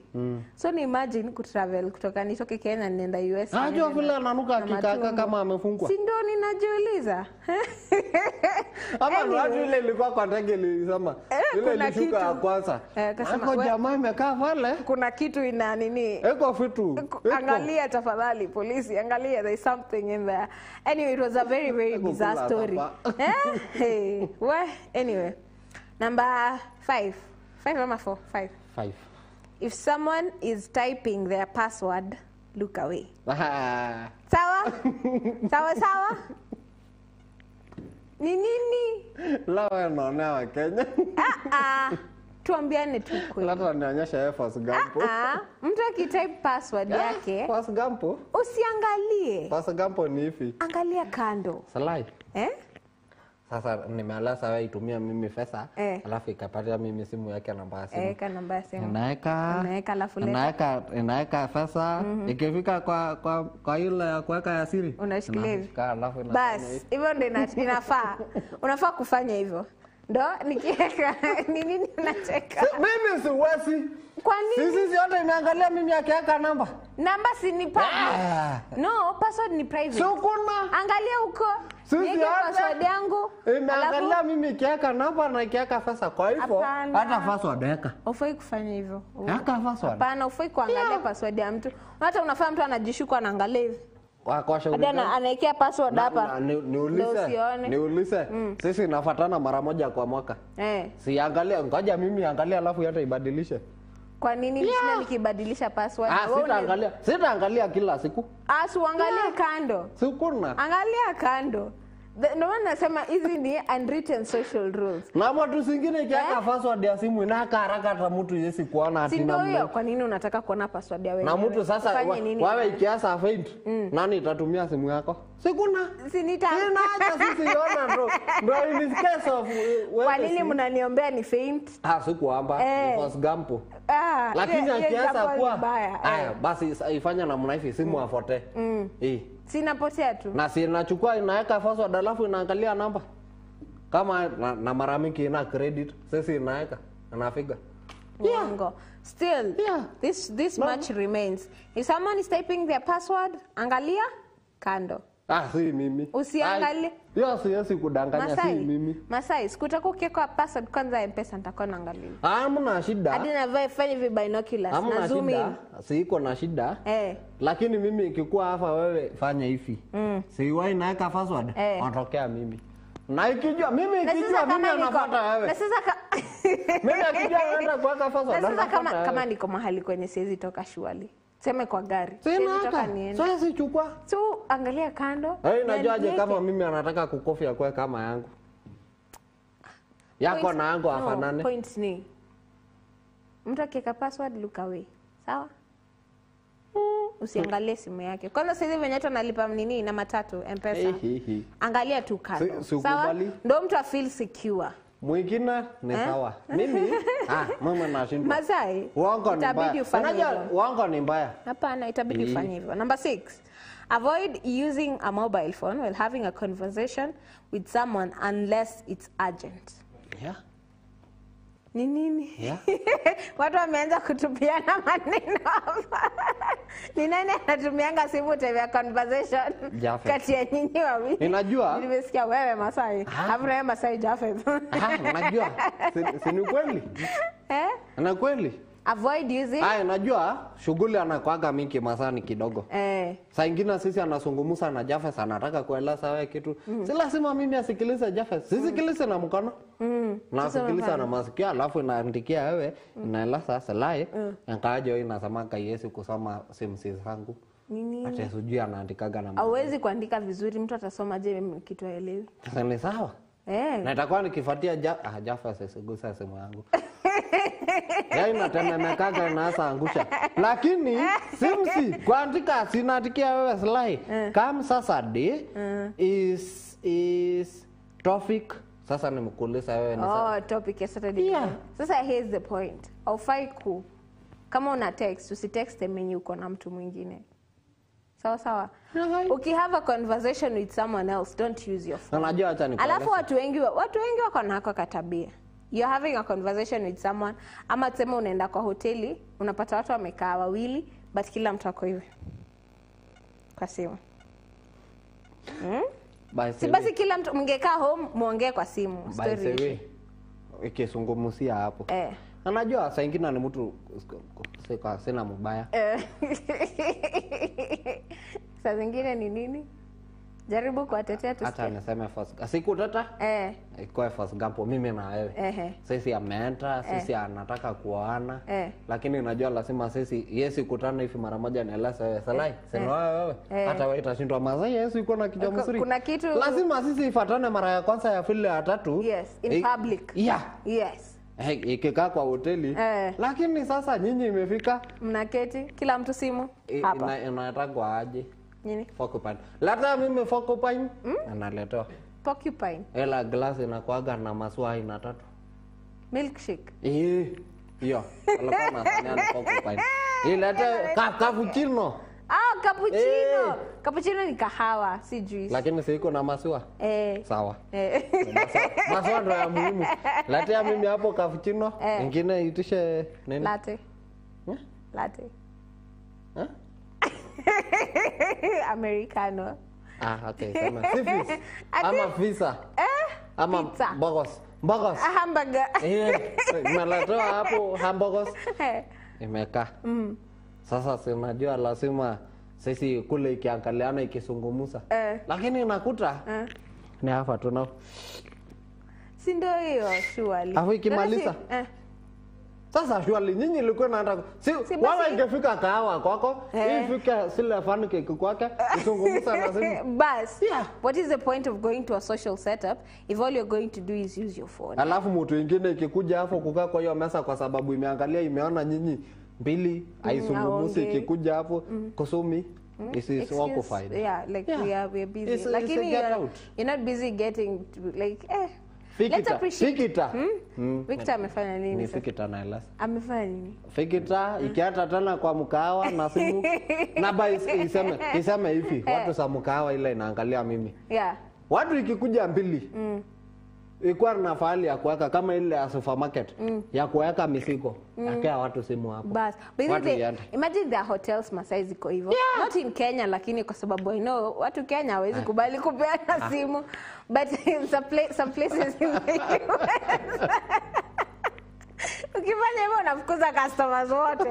Ati uingie wache simu wapi? Iko siku niliona jamaa ingine imekuja kwa hoteli. Akatoa simu. Hello? Iko mzuri? Kwani wewe uko wapi? Haiko nyumbani. Nilikuwa nasania wewe uko kwa hii mkahawa. Kwa shauri gani? Kwa shauri anaona mke wako hapa na mjamaa mwingine. Watu ilifunjika ikitoroka. Sijui kwa nini watu ilitoroka. Sijui kwa nini watu ilitoroka. We? Ya jamaa ilisimama watu kwa mlango ikifita yeye na mnaifi. Yeah. Kwa nini wanatoroka? Hey. Sijui. Watu ile ilibaki peke yake ni ile watu ilikuwa inauza. Mashauri hizo ndio ilikuwa imesimama sasa imebaki na angalia watu inatoroka. Wanatoroka. Na hata hajalipwa. Kumaanisha so walibaki na losses. Yeah. Hey, kumaanisha kuna anyway. The Lord help. Sisi sungumusa nyama. Nani nasema the Lord help us. Mungu saidia sisi. Mungu atusaidie. Yeah. Kwa sababu we can't say anything past that. But as in important ukiwa kwa social setup jaribu kuinteract na watu. Alafu hizi simu zimefanya we can't have old school conversations. Like nikuja nikupata nikwambie hi sasa Masai uko aje nini. But unaona ikifika siwezi kuongelesha one on one. Lakini kwa simu na kuongelesha na kusema kila kitu yenye hakuna. Ikikuja ni kusema physically you can't even talk. You can't even open your mouth to interact with people. Kwa nini nimeanza kuongelea mimi? Kwani ni wewe? Unakuaga namna gani? Sisi tulisema hizi vitu ni ndani kwa ndani. No. Kumbe wewe ni wewe na uko tu hapa. Hii ni mapigano ya ndani kwa ndani. Ikianza kueleza kila mtu. No. Jifunze kuongea na watu. So kuna siku tushinda ukitext. Acha nikueleze. Iko mtu inaanza hata kuongelesha hii angalia hivi mpaka inyamase. Sasa si ndio hiyo unafaa kuzoea such situations. Ukiongea na mtu akuangalia hata unakuwa courageous enough na muangalia. Mnachomana macho. But sasa ukisema ati juu it's easier kuongea through the phone, how to practice kuongea, have these old school conversations. Tunapoteza. Tunafaa kuimplement hiyo kitu by the way. Ukiingia kwa hoteli, drop simu kwa mlango, enda muongee vizuri, mkimaliza na hakikisha ila security yuko hapo, ni mtu anajulikana. Ndio simu isiende. Tutapata trustworthy people wa kuchukua. Unajua hata by the way, iko kwa hoteli niliona, siku nyingine nilikuwa nimeenda alikuwa Kanairo. Nairobi. Nairobi. Iko fahali, watu inaenda inaweka simu. Anafunga inakumbuka kitambo sisi ikitumwa kwa Foster, ikapeleka barua. Si kila mtu ilikuwa na funguo yake. Wewe naenda naweka simu yako hapo, inafunga naenda na fungu. Yeah. Na hii that is a very nice idea. Naandikeni kasi, unaona? Na mimi nitakuwa hapo. Unauza sera. Alafu na simu ikipotea wewe ndio utalipa. Sawa, thanks. Mimi naandika left phone at your own risk. Alafu nani atawacha? For your own pressure. Shauri yako, nani wewe? Hakuna mtu atakubali kuacha ukisema hivyo. Lakini wewe inaata na fungu. Sasa ndio hiyo. Na mimi nyinyi kirudi kosa mimi hapo nyinyi sifafute mimi. Kwa nini jumena simu zao? Sijasema. Ni slide nasema si mimi. Nimesema sanga. Wewe umesema ati mimi itakuwa si mimi. Tumekuona sana. Anyway, number 7. Don't swipe hii kwanza. Iko na culprits karibu wote. Don't swipe right or left when someone shows you a photo on their phone.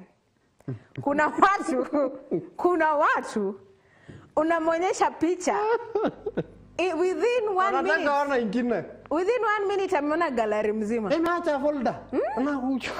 Hata utampata kwa WhatsApp. Na alikuwa kwa gallery. Unajiuliza aje? Na kwa Facebook. Facebook, Instagram, unampata kwa hizi apps zingine zote unajiuliza aje? Na wewe umetoka gallery. Ilikuwa maonyesho picha moja pekee yake. Umefika WhatsApp saa ngapi? Kwa Facebook. There's a certain kwanza inauliza na hata inakuwa rafiki yako kwa Facebook. Acha kuna a certain content creator alikuwa anatengeneza a video. It was a very funny clip. Ati unapea mtu unamuonyesha kitu kwa simu yako. Anachukua, anaangalia gallery mzima, anaenda WhatsApp. Anaweka status, anaenda Instagram, anaandika na kitu anaandika matusi, alafu anakurudisha simu yako. Anaacha mkigombana na watu jamii. Wasa kanisa imeangalia. Ndio hiyo, kila mtu ameona chini. Paka na alafu anaifanya kama joke, alafu anakurudishia simu. Sasa ubaki ukijibu mashtaka. Unashangaa mbona simu yako ina blow up WhatsApp, kumbe kitu tu alitype akaweka kwa status yako. Surely. Really? Anyway, ukipewa simu mtu akitaka kukuonyesha picha. Sema Masai kwa chiki picha. Sinakaa vizuri. Sinaweza nunua hizi viatu. Sasa unaswipe ukienda wapi? Usiswipe. Wewe unaonyesha viatu. No, wacha kutafuta kitu kingine. Wacha kumafuta sasa. Na sota. Angalia viatu. Angalia viatu. Ama uangalie hiyo picha unaonyeshwa. Wacha swipe ukitafuta kitu kingine. What are you looking for? So ukipewa uone picha, don't swipe left or right. Sawa, baki kwa hiyo picha unaonyeshwa. That's another unwritten social rule. Acha niseme ingine. Ikikuwa kwa simu bado. Tafadhali. Kama mimi nataka namba ya Jafes, usianze kukuja. Atisi. Endelea. Mimi nataka namba ya Jafes. Nisikuja kwa simu yako niibe kisirisiri. Alafu uende nayo. Uone kumtext mwambie. Ati. Hapo saidia mimi simu yako kidogo. Alafu ichukua simu yako, yaandika namba ya Jafes Kato, alafu irudishie wewe. Ndio ni hata nieleze. Namba. Kuta Jafes eleza ama yeleza hiyo mtu nisaidia simu yako nisungumuza na Jafes. Bas. Hello, Jafes, iko mzuri? Naweza chukua namba yako. Nilikuwa nauliza kama anasa chukua namba yako. Ikikubali ni sawa. Kama haitaki namba ni yake. Si ndio hiyo ama ingine pia mtu anakuambia je, Masai, nisaidie simu yako kidogo. Anaika namba yake. Anajipigia. Afa narudisha. Ati fanya hivi acha nifigia mtu na kumbe ni yeye anapiga. Aishiki shika ndafafuta yeye baadaye. Alafu baadaye unapiga hello, ni yule mtu ulisaidia simu, si useme sasa hii namba.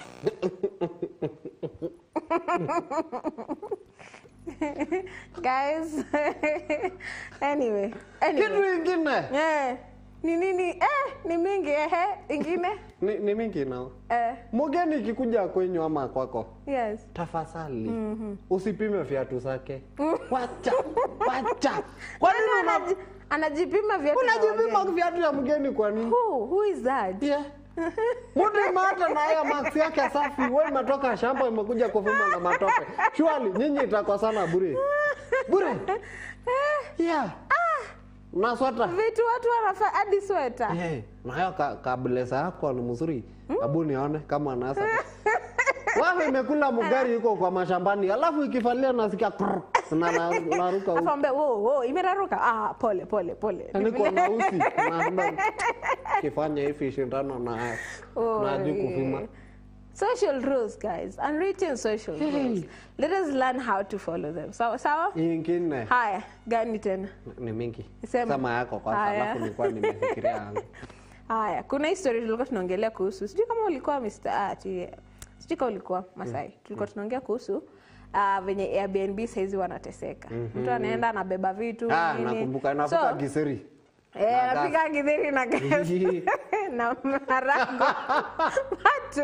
Watu ya Nyeri. Wa Kenya. Jamani. Anyway, so basi wewe ukitaka kuboeka Kenya ni shauri yako.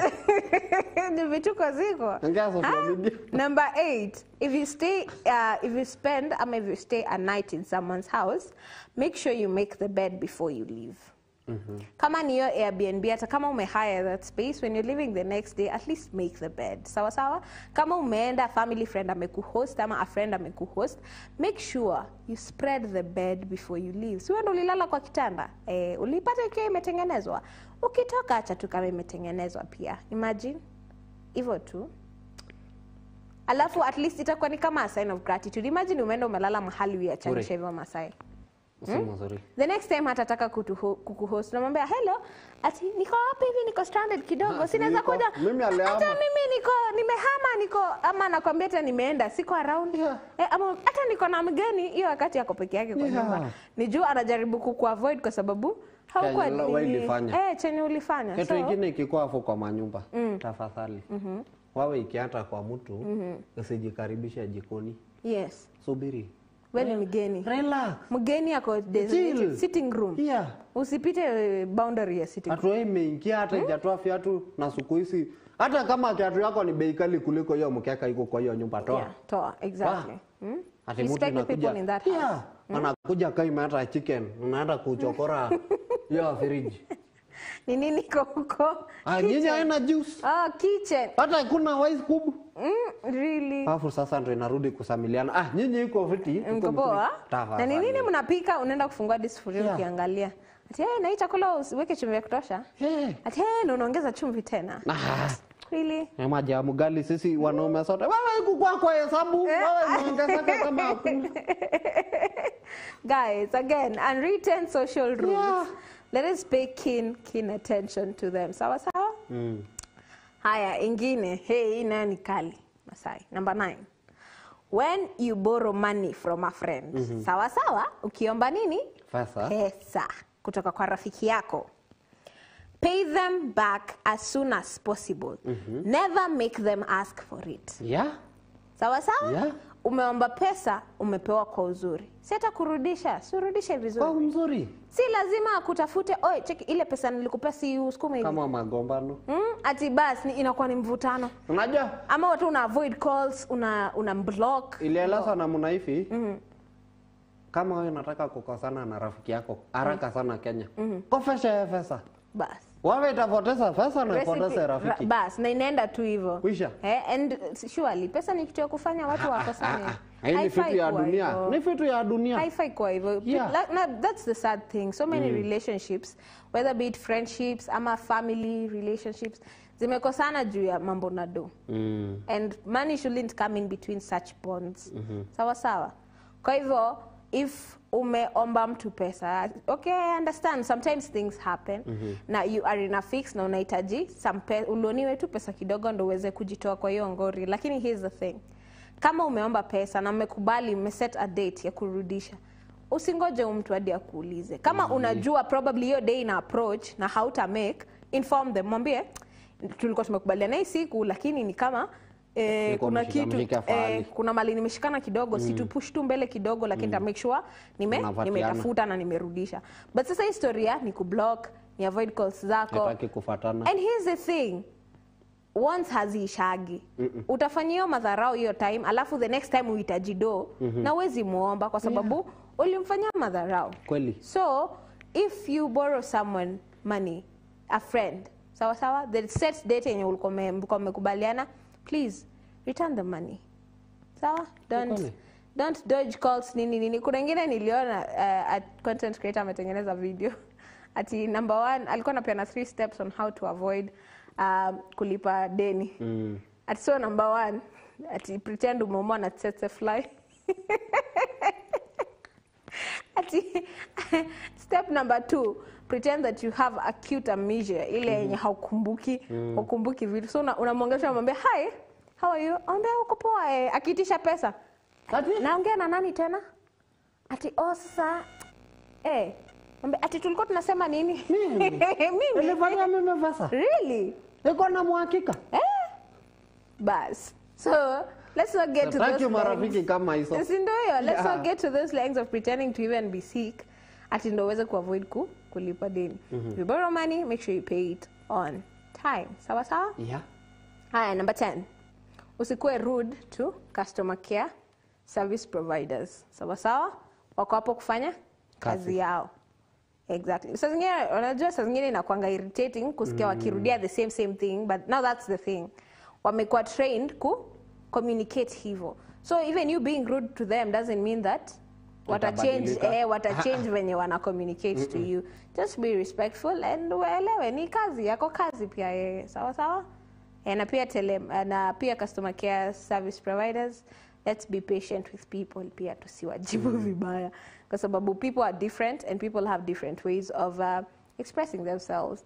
Kuna mtu mwenye ako short tempered, kuna mwenye ataongea vizuri. So you need to be built in a way that you can be able to accommodate everyone. Tuweze ku provide hizo services vizuri. Yeah. Sawa? Kitu ingine. Acha itaisi wadau. Wakurugenzi. Kitu ingine. Yes. Avoid kufigiaga mtu simu saa usiku. Kuanzia saa 3 watu imefumusika. Yes. Wacha watu walale. Yeah. Wacha mtu ilale. Kwanza ile amko mmepangana. Inafikia mtu simu. Labda alilala. Basi sasa ni aje? Yuko mzuri. Hata baba siku 2-3 hivi ikasema ijulie mchana mzima ilikuwa wapi? Unangoja tu masaa ya giza. Sasa ndio line amefunguliwa na sasa kufiga simu. Mimi hata nikueleze. Kufika saa 3 hivi usiku akifika. Usifigia mimi simu tafadhali, sitashika. Unaiangalia tu. Hata angalia hivyo hata kama sijalala, hata angalia tu. Afu unajua bado kuna watu wanaishi kwa wazazi wao na masimu fulani za usiku hazikubaliki. So let us be mindful. Hata kuangalia wasasi, hata saa nyingine watu iko kwa ndoa. By the way. Alafu wewe unapigia bwana mtu simu usiku ama mke wa mtu simu usiku shwali. What happens? Kuanzia saa 3 hata kama ni akasi. Wewe mlikuwa wapi mchana mzima? Let's avoid such situations. Sisi badilisha. Kama si serious. Kama si la kitu serious kabisa. Kama ni kitu inaweza ngoja wacha. Kama ni kitu anaweza ngoja kesho. Ujulia mtu hali kesho ni siku. Yes, you can ask. Na hiyo sasa uamkie mapema, lakini tena si mapema sana. Si mapema saa 11. Usimtoe kwa kitanda. Saa 3 si mbaya. Unaweza call your time. Wewe ndio inaamsha mtu alarm. Ati mtu imeseta alarm ya 6:30 wewe unapiga saa 10:30. Ati hello, nilikuwa nataka kujulia hali. Unasikia mtu ameclick. Unaribia mtu asubuhi bana. Kitu kingine acha mtu amke vizuri. Wacha niongee sasa. Ongea. Sema. Sila watu inaishi upstairs. Iko hizo watu inaishi first floor. Second floor. Wao inaishi fourth floor, third floor. Na inatoka usiku mapema asubuhi saa 11. Lakini itahakikisha imeamsha kila mtu floati mzima. Mlango kurugudungu. Na kushuka stairs na kanyanga na mnai jwali. Pole. Iko watu singine bedroom zetu ako hapo karibu na stairs. Shuka ustaarabu. Kama imechelewa kesho amka mapema. Si kila siku wiki mzima hata mtu inaama inaenda kulala kwa sitting. Ni mbio. Je, kelele anamsha na asubuhi. Na imefaa hizi viatu inaitwa forest yard. Timberland. Zile mzito kanyanga unasikia footsteps ukiwa sijui. Hata mtu anaweza shikwa na msomnia. Unaweza amuka hivi kama imegutuka. Ati kama msomnia. Ule ugonjwa wa kusutuka. It's not. Unasutuka. Hapana, insomnia ni kukosa usingizi. Mimi nasema mgonjwa wa kusutuka kutoka kwa msingizi. Kuna ugonjwa kama hiyo. Mtu inasutukaga inaenda kufafuta maji ya kunywa. Wewe, watu ile inafanya hivyo, tafadhali. Yes. Please stop. Tukeni pole. Jamani, sisi naomba nyinyi. Sisi umerequest. Humble request. Bedroom yangu wako hapa, alafu stairs ndio hii. Alafu wewe unakanyaga kubwa. Unaamsha Masai na alikuwa amelala. Wewe unatuma nyinyi mimi nashuka na msomni. Pole. Hata karibu ununua 99 fly yake kwa nyumba. Kwa nini? Ndio nikiamuka na umesha alafu unalala. Masai wewe. Haya, number 11. Inaitaguza watu kadhaa lakini I'm sorry. We just have to speak about this thing. So number 11, don't order the most expensive meal on the menu just because someone is treating it to lunch or dinner. Sawa?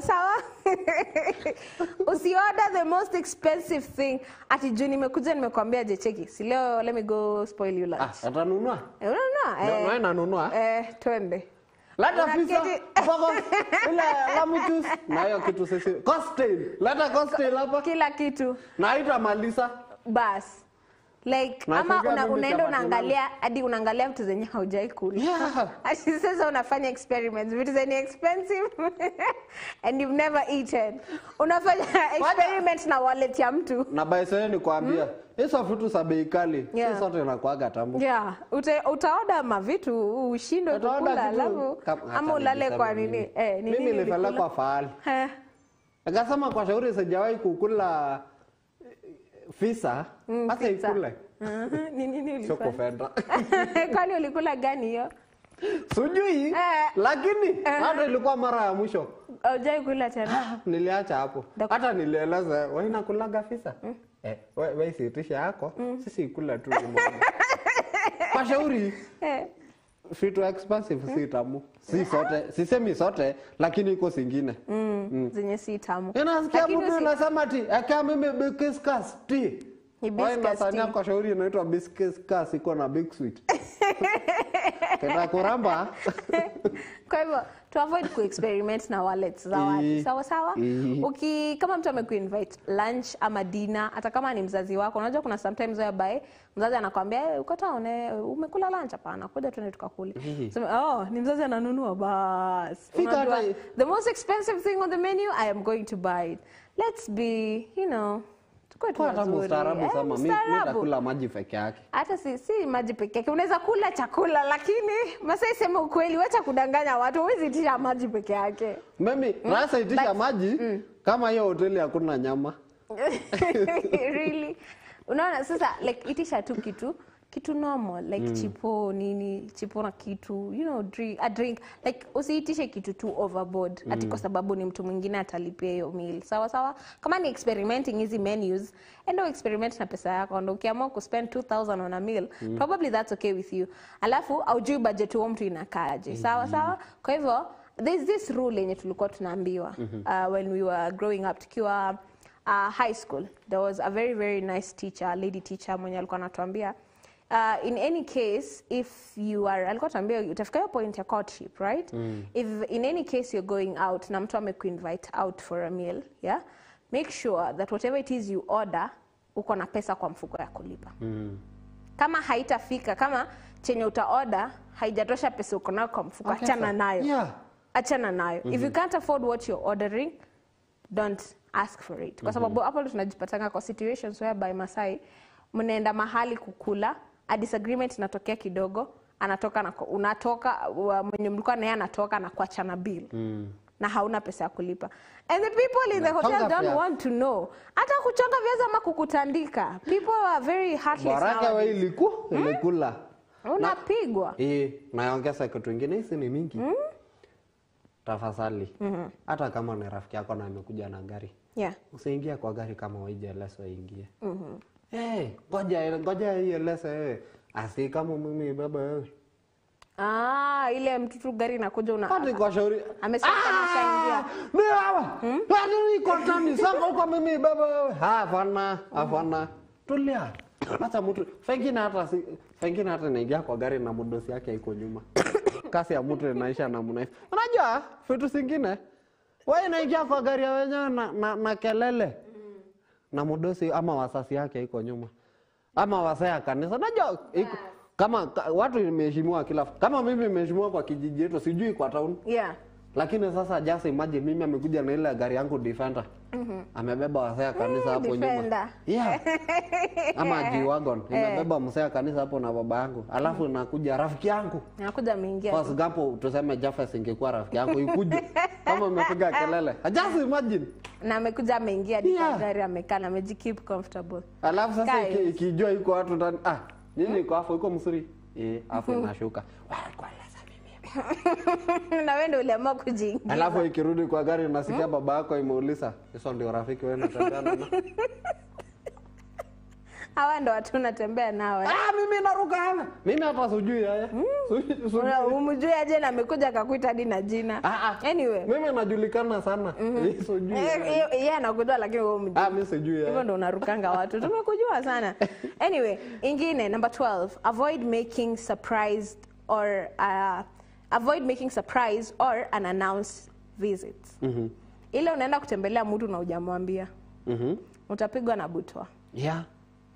Yeah. Hiyo kusurprise mtu na hujamwambia beforehand ati unaenda kumuona surely. Si poa. Yeah. If you're planning to go visit someone, make sure umewambia beforehand that nakuja kukuona. Kweli. Hata unaweza amua kusurprise visit mtu upate alienda Australia. Na wewe uko en route na probably ni kitu 500 kilometers away. Ati hiyo time umejipanga unakula na unalala huko na mtu wako Australia. So let's not risk it like that. Na sasa wewe alikuwa kwani? Ya kwenda peke yake. Hapo ile mama ilibaba mstari rudisha wewe. Kwa hivyo let's avoid making hizo surprise ama unannounced visits. Sawa? Apologize when you're wrong and don't mess up an apology with an excuse. We are all human, Masai. Kweli? We all make mistakes. Sometimes it is just a shortcoming that is there. But it is also noble of us to accept that to make mistake. Kweli? And when you have made a mistake, own up to it and apologize. Don't look for an excuse to cover up that apology. Utakuwa umeharibu your apology the moment you bring in an excuse. Sawa sawa? It doesn't make you weak. It doesn't make you akani kafala fulani kwa sababu umeapologize. That makes you actually more bold. Like that is a strong aspect of you. Sawa sawa? Really? So when you're wrong, make sure you find a way to apologize. Yeah. And don't excuse achana nayo. Apologize. Sawa sawa? Kweli? That is all that matters. Alafu number 14. 14 number 13. 14. Never block the path in a shopping center ama the market. Kuna sometimes Masai uko kwa supermarket lakini kuna jam ya watu. Unapata mtu amesimama literally katikati ya hizo zinitaje? Pedestrian. Pale akupita. Pedestrian. Panaitwaje? Hapa kwenye kwa katikati hizo shelves. Mtu anasimama hapo hivi. Na kuna kitu inafanya. Na songi. Hiyo wakati watu wako na matroli wana push. Wengine wamebeba basket lakini ameblock njia. Watu hawezi pita. So let's be keen. Sometimes probably labda umepotea kwa mawazo kwa sababu unaangalia price ya kitu unajiuliza hii nitaweza kuafford, you know. But let's be at least tukue wazuri kidogo. Unasonga tu kando, at least una make sure uko conscious, especially in place yenye kuna high traffic, kuna watu wengi. Make sure uko conscious enough such that usiblock mahali kwenye watu wanapita. Kweli? Sawa sawa? Ndo wapate mahali pa kupita. Alafu number 15. When in public, use headphones or earphones to listen to music. Atapangusa moshi. Sasa moshi. Sijasoma moshi sikukaa na mbaya. Jasho, unaitwa jasho. Karibuni kuulize kwani niko na chumni. Moshi inatokea wapi? Sijamaanisha hivyo. Kuna nini? Ni fumbi. Vumbi achana nayo. Achana nayo. Achana nayo. Sweat. Achana nayo kwa sababu. Kwani mimi alienda kwa madafu akasahau majina. Ndio ninashindwa. Umeita moshi, jasho. Ai jamani. Anyway. So, when in public, use headphones or earphones to listen to music. Si kila mtu anapenda taste yako ya music. Na si kila mtu atataka kusikiza chenye unasikiza. Sometimes mtu ametoka kazi amechoka, akili yake imechoka, anataka tu relax, afike home, anataka tu quiet, you know, peace and quiet. Wewe uko kwa matatu umeblast music, from your phone.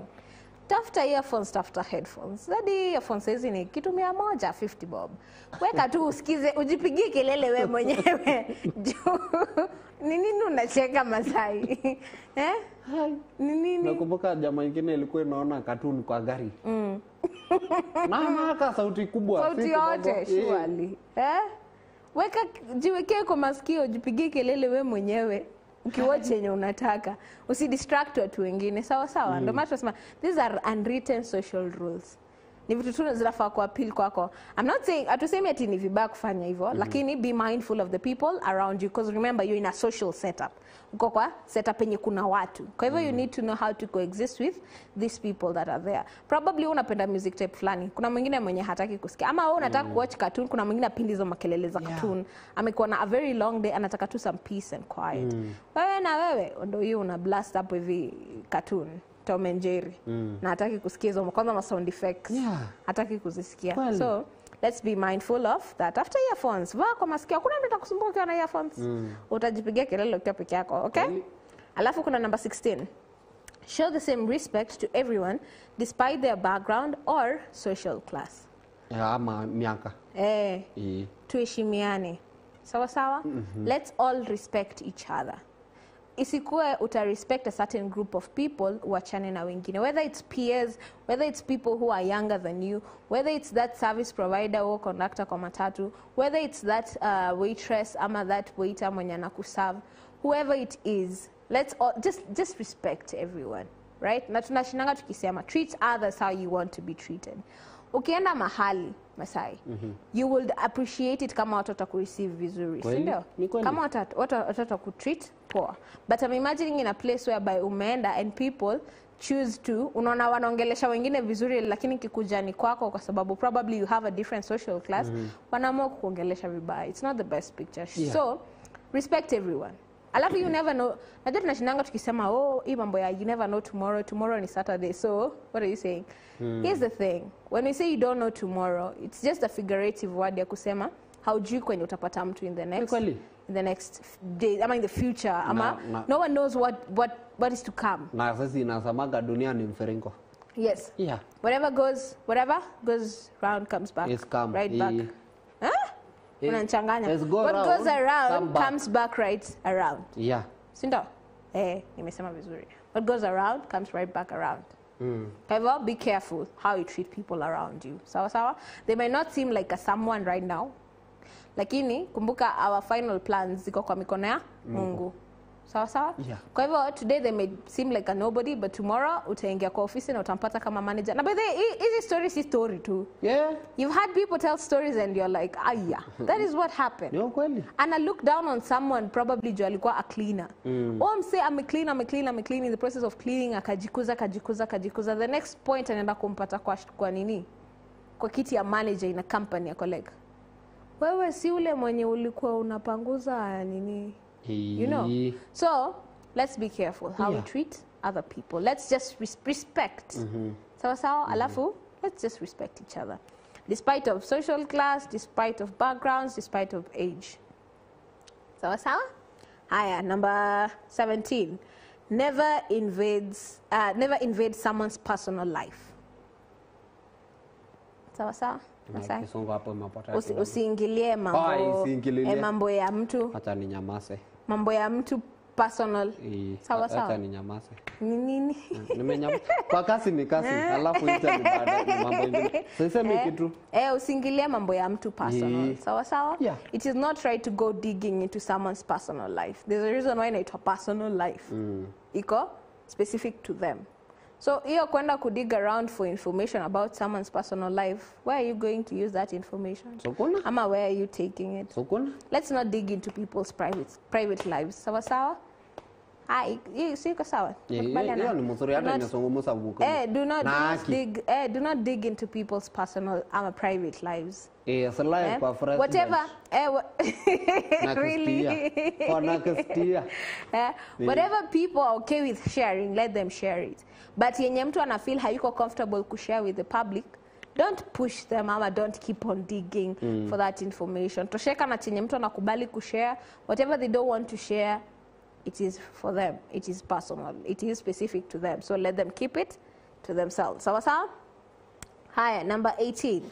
In case you miss a call, drop them a text as soon as possible if you are unable to call them back. Sometimes to go in a situation where you've been called and you can't immediately pick up the phone. Kuna kwanga denies it. I think that's why hizo texts zinakwanga hapo, like an immediate reply. When you unaweza swipe up, utap to itume, I am busy right now, I'll call you back later. Kitu kama hiyo. At least no mtu ajue siku ignore call yake. Maybe something is happening. Kitu imekufunga. So, yes, let's be careful of that. Alafu number 19. If you're borrowing something frequently, it's time for you to buy your own if it's within your means. Sawa? Congregation. Kama nini? Congregation. Nini? Iko watu nasomba ya kitu mpaka ipatie yote. Ni kweli? Really? Mtu ikikuja ikialasa kila wakati. Saidia mimi namba yako. Saidia. Fuatia line. Ende nayo alafu mtu afanye nini abaki bila. Kana nayo ipate hiyo namba. Usiko hivyo. By the way hiyo simu sirifia. Gani hiyo? Kila wakati kuomba. Kwani hakuna siku wewe unapata pesa yako inunua? Ndio yasema ukijipata unaomba kitu sana, kama iko within your means inunue. Inunue ndio mtu asione ni kama ni kuzoea unazoona. Kama unajua unatumia chumvi kila siku. Nunua chumvi, you know. Ndo mtu asione ni kama ni mazoea. Na watu uchoka. These are human beings you're dealing with. They get tired. Sawa. Alafu the last one ya leo, offer to carry luggage for the elderly. These are elderly people, exactly. These elderly people that we have in our society. Let's help them. Ukipata shosho amengangana na kiondo ni mzito, hadi akona ka hunchback, namwambia shosho gote idhie, naweza kusaidia, unachukua unamsaidia at least hadi kwenye utamfikisha. And these things attract blessings. Ni ukweli. They do attract blessings. So ama tuko kwa matatu, shosha ameingia hana place ya kuketi, ama someone who is older than you. Alafu ikalia sambasa. So imagine ukimpea kiti, akwambia tu God bless you my daughter. You know, like let's attract these blessings and help the elderly people around us. Sawa? Yeah. Alafu there is quote sasa kumalizia the topic of today. Remember tulikuwa tunaongea kuhusu unwritten social rules. Sawa? Yeah. You don't learn to walk by following the rules. You learn by doing and falling over. Sawa? So you don't learn by following them. You learn by doing. So make sure you do the rules. You practice these rules. And remember, this is a social setup. You must learn how to live and coexist with people. So it's not for people to change to accommodate you, but it is for you to accept the change so that you can be part of the society. Ama vipi? Yeah. That is the end of the topic today. Na najua kitu hata wewe sangine wewe hujui. Mimi nilijua juzi ama jana. Ulijua nini? Lakini mimi najua wewe hujui. Watu ya kwenda kufundishwa kwa tasha train, unafundishwa wapi? Kwa shule. Shule gani? Ya train. Na training school. Uongo. Ni kweli? Uongo. Na iko hapo Josephat ile dereva ya gari ya moshi ulisa. Uongo. Mimi hata mimi nilizutuka jana. Unajua mimi najua kwa gari ni driving school. Ya ndege ni yellow lane. Unaona hata umechanganyikiwa. Ya baiskeli ni bicycle. Alafu na kifitifi ni kifitifi school. Ya train ni training school. Mwenye alikudanganya alikwambia alikudanganya. Na meli ni seaways. Seaways. Nafundishwa kuendeshwa kwa seaways. Hiyo tumekataa. Anyway, Masai, tunataka tumalize show. Ndio tuache watu na miss the HR. And remember guys, Meet the HR inakujanga every Friday from 8:30 p.m. all the way to 9 p.m. Sawa? Every Friday. Na repetitions zinakuanga Tuesday from 6:45 all the way to 7:15 in the p.m. Na remember, tunaangalianga all types of jobs, right? Blue collar, white collar, hatubagui. Sawa? Na easy skills ni important. Go and watch Meet the HR. Ingia pale ndani ya MBCI TV Facebook, MBCI TV YouTube official. Uende kwa playlist ya Meet the HR, utapata hapo the careers zenye tumeangalia, and you can pick something and decide to use it. Sawa? Na pia kuna hustle safi itakuwa ikikuja so that you can learn more about business. Ama vipi? Na mimi nilikuwa nataka kujua kufika mandasi. Utafunzwa. Leo kwanza juu sasa bedhe ilikuwa ni juu demand. Kwa hivyo lazima tutarudia nini? Hustle. Tutarudia. Anyway guys, ametuma SMS anasema nini? Sijui naona mingi na macheka. Ati Masai ulikuwa umepotelea wapi? Elizabeth Kiogora from Magumu Kinangop. Masai wewe. Asante mawedha mazuri. Nyamaza Masai. Masai. Anyway, that is Elizabeth Kiogora from Magumu Kinangop. Thank you so much for your feedback. Tumefurahi sana. And Masai Anashikia. Mbona venye umemchekesha? Unajua wewe umesema sisi saidia saadali. Na kusaidia kufikiria hii. Mimi ni elderly. Sijasema hivyo. Anyway guys. Sijasema hivyo. Thank you so much. Wewe umeeleza sisi saidia. No. Thank you so much for being a part of today's show. Imekuwa amazing sana.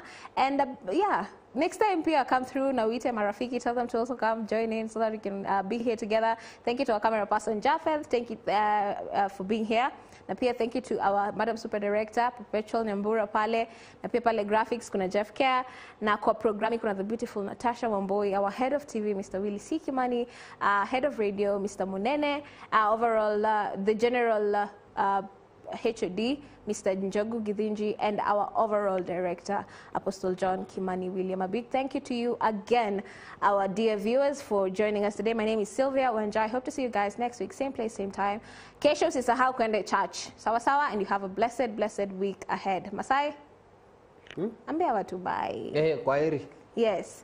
Bye bye. Tutawacha na Meet the HR na hustle safi alafu Meet the HR. So sasa tunapata hustle safi alafu a little later tutakuwa na Meet the HR. Have a blessed rest of your week, and I can't wait to see you guys next week. Hapa ndani ya The Right Show with the right audience, the right topics, just for you. Bye. Ashe Olen. Bye. See you.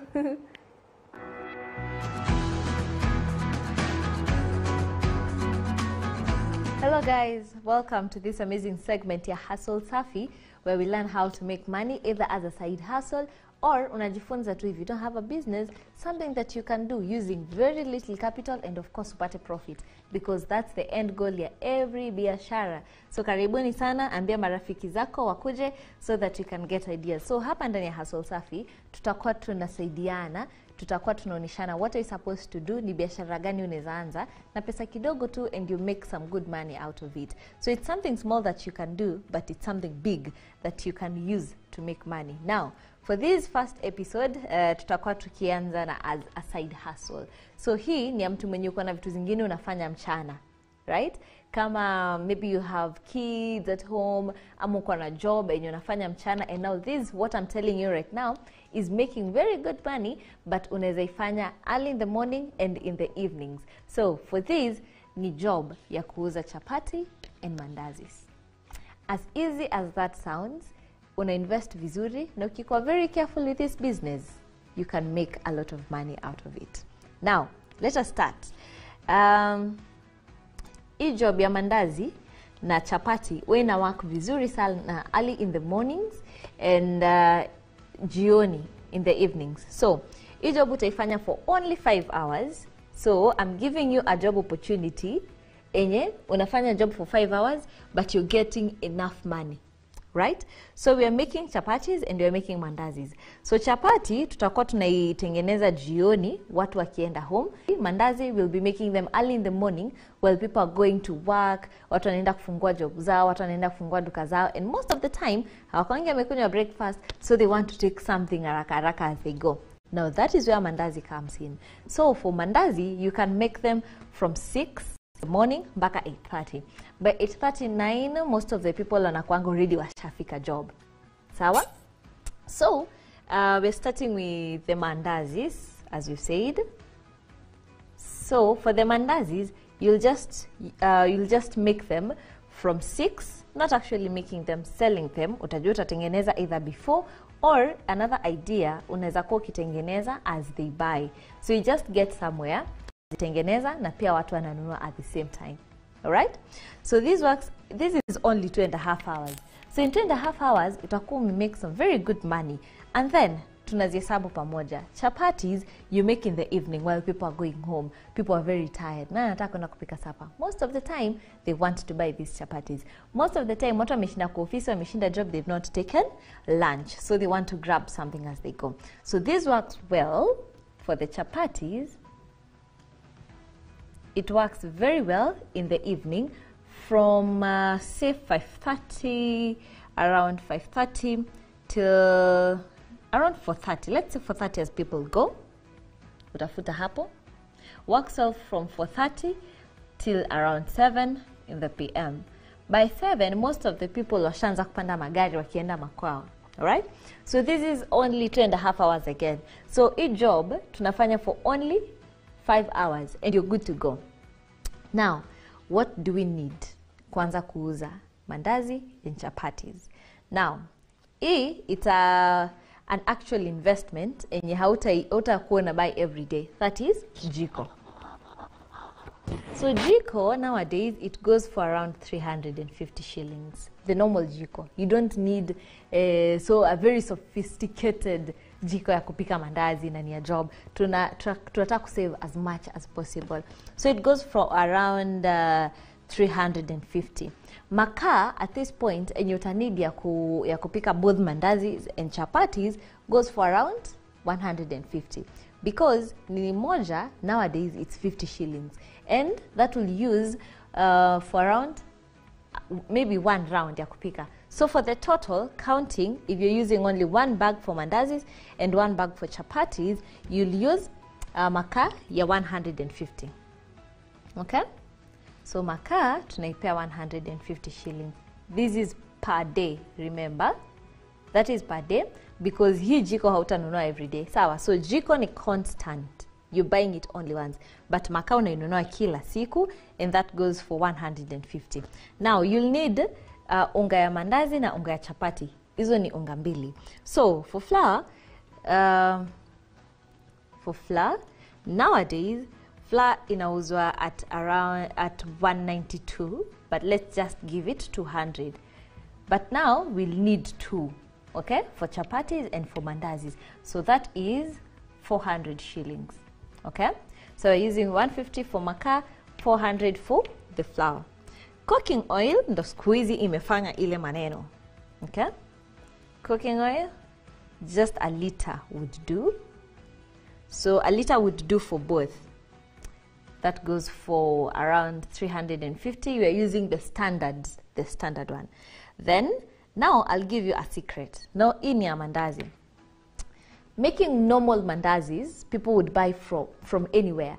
But tunataka mandazi zako ziko very special, so that kila mtu akienda job asubuhi, hata mtu hakuli breakfast, anataka kupitia hapo kwa kibai mandazi.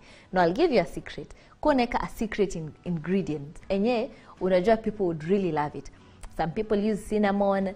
Now that one, in most of the places, kuna cinnamon zinauzangwa kama zisha sagwa. Right? So you can get that for like 20 shillings. But for these, we'll use lemon. So lemon, unaigrate, alafu unaeka kwa unga. Ama kwa, as you temuna kanda, unatumia hiyo nini ya lemon. It really works well for the mandazi. Now, the lemon, moja tu, it goes for 20 shillings. Pesa kidogo. Now, this is everything that we'll need for cooking both of them. Total ya hii yote ni 920 shillings. Okay? Imagine this is the investment yenye unaeka kwa kila kitu. Making mandazis and chapatis, and you make uko kwa hii job for only 5 hours. The rest of the day, wewe uko tu unajibamba. Now, this is the investment. Tutoke kwa investment yenye tutatumia. That's 920 shillings. Make sure uko nakumbuka hapo. The jiko will buy it for 350, but we are only buying these once, okay? Now, acha tufanye hesabu. How much are we going to sell these mandazis for? We are going to sell 1 mandazi for 10 shillings. Assuming on the lower sides, utakuwa na mandazi 60 in 1 bag. So, 10 shillings for 60 mandazis. You'll get 600 shillings. Remember, ini on the lower side, okay? Then for chapati, nowadays, you got 25 shillings. And 1 bag of chapati is supposed to give you, 1 bag of unga ya chapati inatakana kukupe 30 chapatis. So here, we'll make 750 per bag, okay? Now, pesa yenye tutapata hapa total, itakuwa the 600 plus 750 for the whole day, working for 5 hours. Sawa sawa? Now, that will give you 1350. 1,350. But remember, hii yote, it's not your profit. Bado kuna vitu zenye lazima utanunua. Remember, we had used 900, tuliandika mahali, tukimalizia, 920 shillings. Ndo tulikuwa tumeinvest. Now we'll have to use these 1350 minus the 920 shillings. Enye tulikuwa tumetumia for investment. So that will give us 430. 430. But remember, hapa kwa hii 920 tulitoa mpaka hii jiko. So you've only bought the jiko once.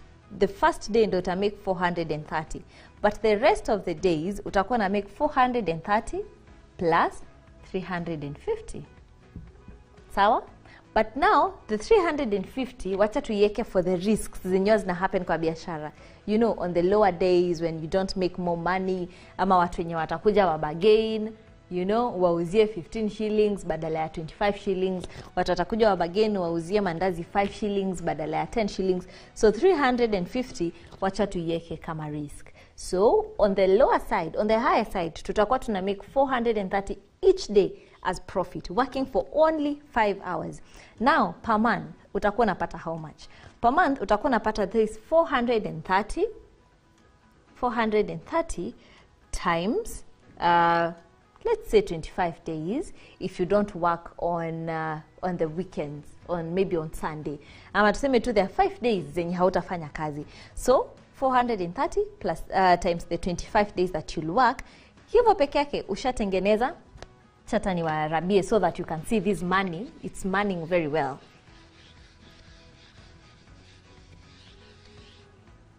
So, we've said profit ni 430 times the 25 days that you'll be working. So, this gives you 10,750 for a month. Umelipa rent ama hujalipa rent. Working for only 5 hours a day for 25 days. So that's it on Household Safi. On this episode, I'll meet you on the next episode on Saturday. Do not miss out. Nawanze biashara.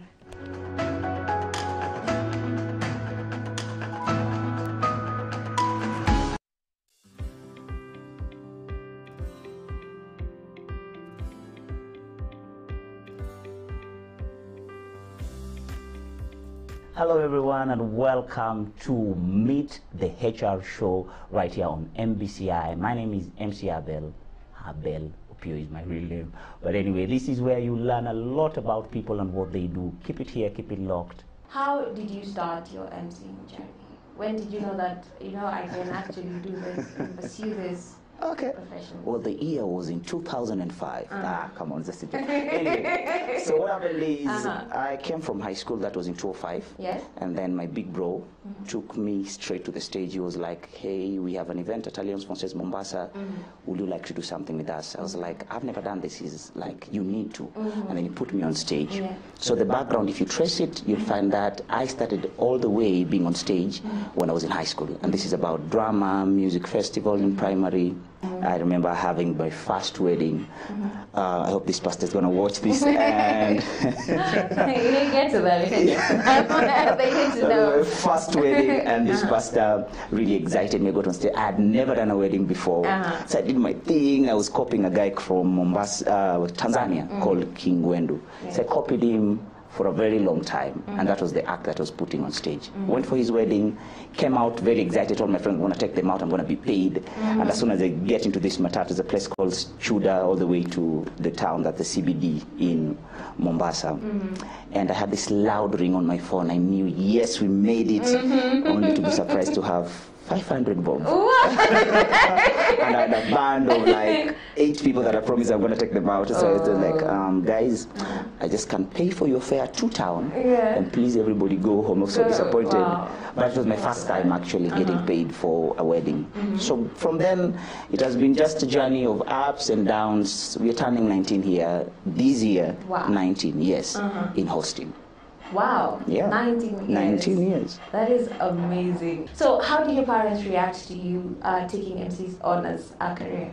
They didn't have an option. You didn't give them space to argue with that. Because I remember the first time I came from high school, I really wanted to be in the medical field.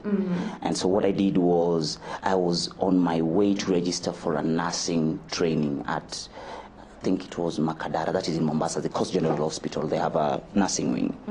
So I was seated on the line, and I was the third person to go in. And then it hit me, I don't like this. So I told the lady who was seated next to me that you can come here, I want to leave. She was like, what? I was like, yeah. And it was, people really waited for this time. So that was my first move. I left, and I went to an institution called DALC, Digital Advisory Learning Center, which allowed us to study with programs from overseas. And I came back home with those papers. My dad was so mad. He was super mad. Nursing? From nursing too. And remember, that was the time that some of the only fields that people knew was pilot, lawyer, doctors, what else, teachers, lecturers, professors. Exactly. And you see, my dad really wanted to be a professor one time in his life, but he didn't. So I think also sometimes that's what they want to see in their kids, which is not a bad thing, by the way, to be a professor or a doctor or anything.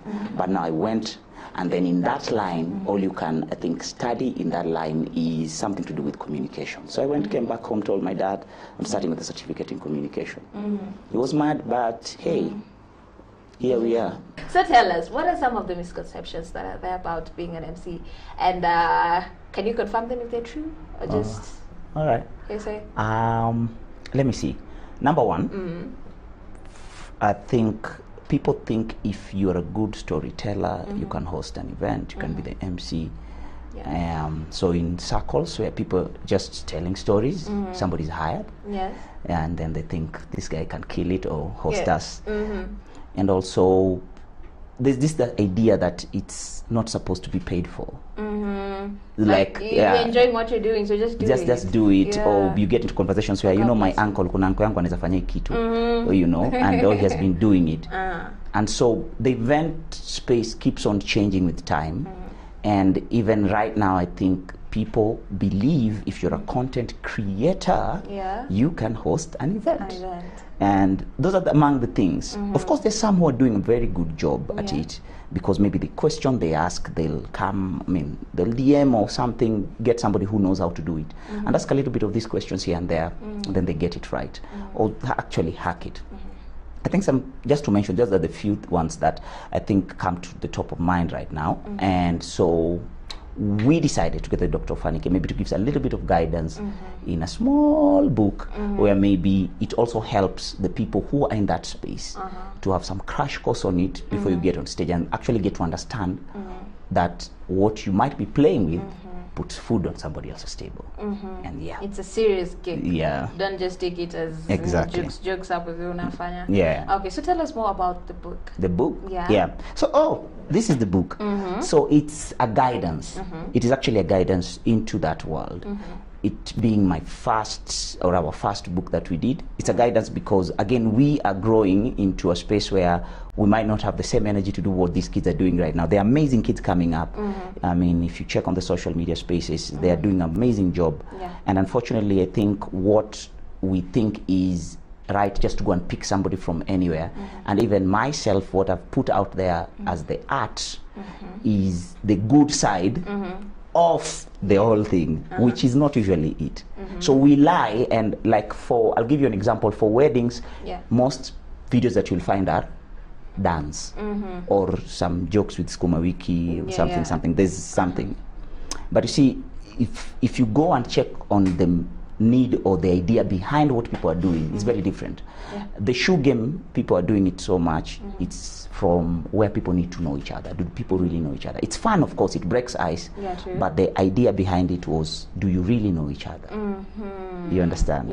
And also, there are jokes which are not really palatable to everyone. And also, there are bits about costing that people don't know. If I'm a startup, if I'm starting, that is, of course, I won't charge like somebody who's stayed in it for long. And but again, you don't get 500 shillings. The value adds. There are little things here and there that value adds that you give to a client, and you can't give them if you do not know them. Right? True. So we have discussions about program, we have discussions, sometimes we turn into consultants because now those are the value adds. Somebody wants service providers more to what they do already have. And it's a whole maze. Actually, it's a bouquet of things that people do, and people think that, hey, wake up, put on a suit and a tie, get on stage and do it. Yet some people have to rehearse. So for people who are really professional right now in this time and age, the people who charge per hour, and they are paid good money per hour. No, I won't mention them, but the thing is, we having had conversations with them. I think there are hosts here in Kenya who charge $10,000 for a whole day. So when you get to get the book, you'll actually realize that there are moderators which is exactly what you're doing. This is moderation. This is moderation in my book. This is moderation. And actually it gets more moderative if we had more people who, let's say we were arguing and there was such a banter. So you moderate, like, hey guys, this is how this is the tone. Come, let's calm down. Yeah, this is how. And then there's now that the MC will come on stage, ladies and gentlemen, this is the tempo, this is the order of the day, next on stage. And then they're hype men. These people still coming back on stage. You're just coming to make sure that we are Humpty Dumpty going up and down on that place. And then, so to all that, people think it's the same thing, and it's not. Wow. I can't make people dance like Gouda can, or MC Kelly or Hype Ola. I can't do that. And that's them. If you ask Gouda to MC, he'll tell you, no, I can only hype. That's the difference. My advice would be to anyone who's trying to get into this field, apart from researching, stay teachable. Just stay teachable. Wow. Stay learning, stay teachable, and you'll grow.